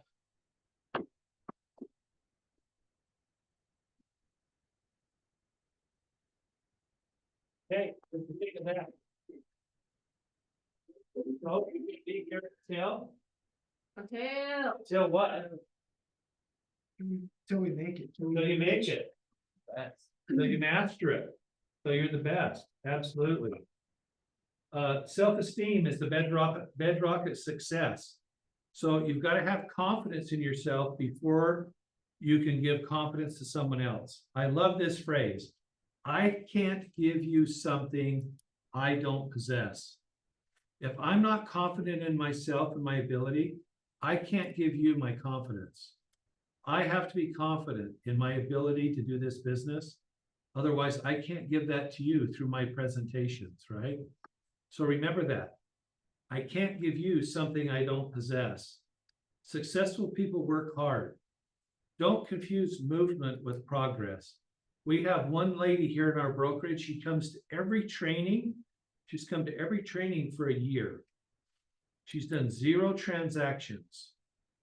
She's fearful. She's paralyzed by fear. So she can come to all the trainings in the world, but until she goes out and starts meeting people and having those conversations with people that then will lead to appointments, that will then lead to contracts, that will then lead to commission, she's not going to be successful. And we've had a hard time convincing her of that. Don't set your goals too low. Set your goals high. We would rather have you miss your goal than to exceed your goal. Does that make sense? Because if you've exceeded your goal, it was probably too low. Okay. So there's no reason why all 3 of you in this room tonight shouldn't have a goal of doing at least 12 transactions this year. Okay. That's more than 1 a month. So if you could do 12 transactions between now and the end of the month, that would be life-changing, right? Average transaction is about $12,000. So 12 times 12 is what, 144 when I went to school? So $144,000. Would that change your life? And it's not a matter of what you need to do in order to do that. Here's the key, guys. Who do you have to become? Who do you have to become in order to make $144,000 this year? Is it the same guy that's making $49,000 now or $40,000 now? I argue it's not. It's not the same guy. You've got to work harder. You've got to work smarter. You have to come up with systems in order to make you successful. You've got to come up with conversations that allow you to talk to people and to be able to overcome the objections that they have. And you've got to do all that while remaining balanced. So your wife doesn't call you and tell you she's going to fire you. That's not a pleasant conversation. Okay. Life is bad for a bunch of people. Life is good for a lot of people. And life is great for a few people. So what kind of a life are you going to build for yourself? Are you going to build a great life? And not only for yourself, but when you obtain wealth, then you start to bless other people. You're able to bless other people's lives by giving back. We do a lot of service here at this brokerage. We feed children. We take care of the poor. We take care of animals. We just did a project up at the Hoagland Zoo where we created habitat for butterflies. I mean, we're always looking for ways to bless other people's lives, because in doing that, it helps us be what? More grateful. Grateful. And if we're grateful, we can't be anxious. Okay. We become strong. We become confident. Progress equals happiness. Us as human beings, we have to constantly be progressing, whether it's emotionally, intellectually, from a business standpoint, whatever that is. Progress is happiness. And as you progress in this business, you're going to experience great joy. I don't consider what I do as work. I consider what I do as something that I really enjoy. I really enjoy people. I enjoy giving back. I enjoy teaching. Hopefully I bless people's lives through what I do as well. But I don't consider what I do work. That's why at 63 years of age, I should be retired. I can retire, but I choose not to. Because I love what I do and I don't feel like I'm done yet with what I'm doing. And it's a blessing to be able to do this business.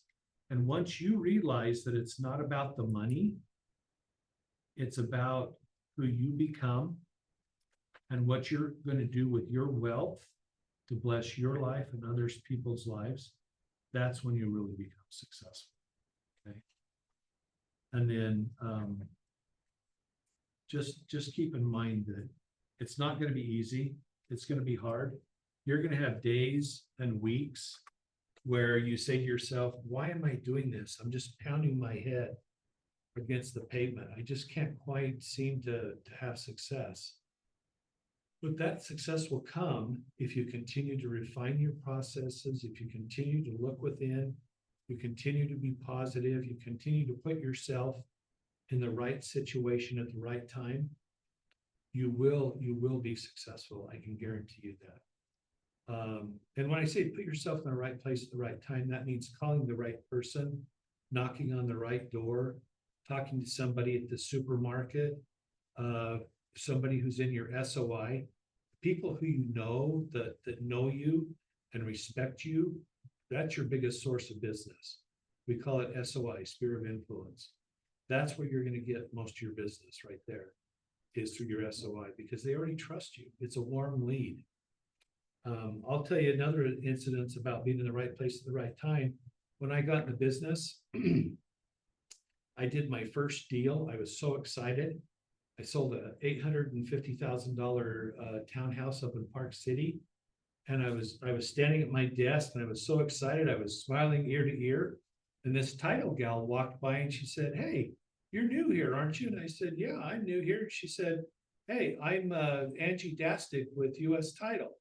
She said, "Nice to meet you. Is there anything I could do for you?" And I'm like, "I don't know. I just got an accepted contract." She goes, "Great, let me close that for you." Handed her that contract. It's been a 30-year relationship where she's probably closed 1,000 transactions for me over the last 30 years. She was in the right place at the right time. I didn't know her from Adam, but she serviced me. She serviced me well. She compliments me in the closing. And so I don't look anywhere else. Okay. I use Heather now. Heather does a great job as well. And so I use both of them. I don't strictly use one title officer. I might be weird that way, but I've always felt like I don't want to put all my eggs in one basket. Okay. So any questions tonight on what I've talked about or what Eden has talked about? Are you ready? Are you excited? You excited? Yeah. Yeah. You guys shouldn't sleep tonight. You're so excited with enthusiasm. The sky is the limit, guys.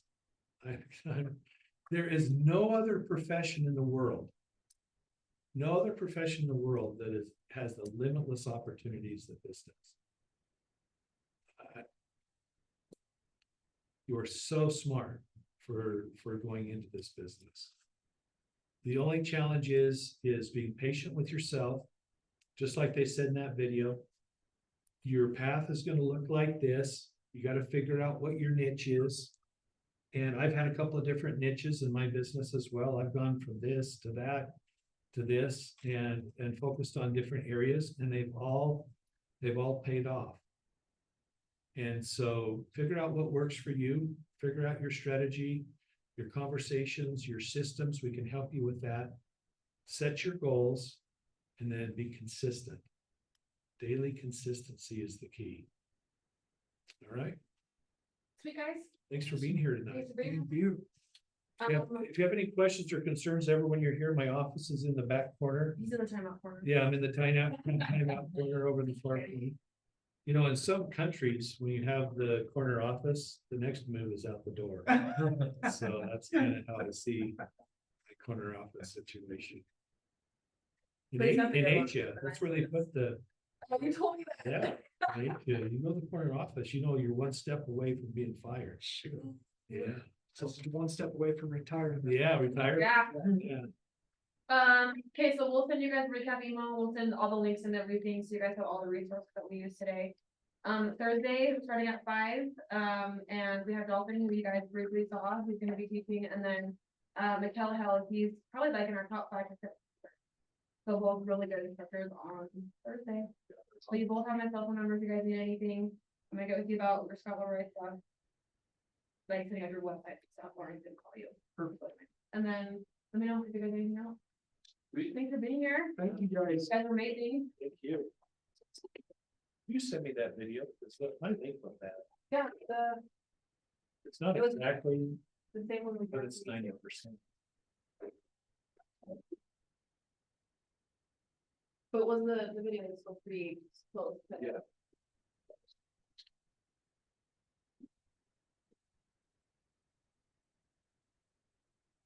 Guys, you too. Have a good night, guys. You too. Yeah. Appreciate you guys. I'm proud of you. We're gonna be rich. I'm telling ya, rookies of the year are here. Not kidding, we're doing it. Yeah. Bye. man. Wait,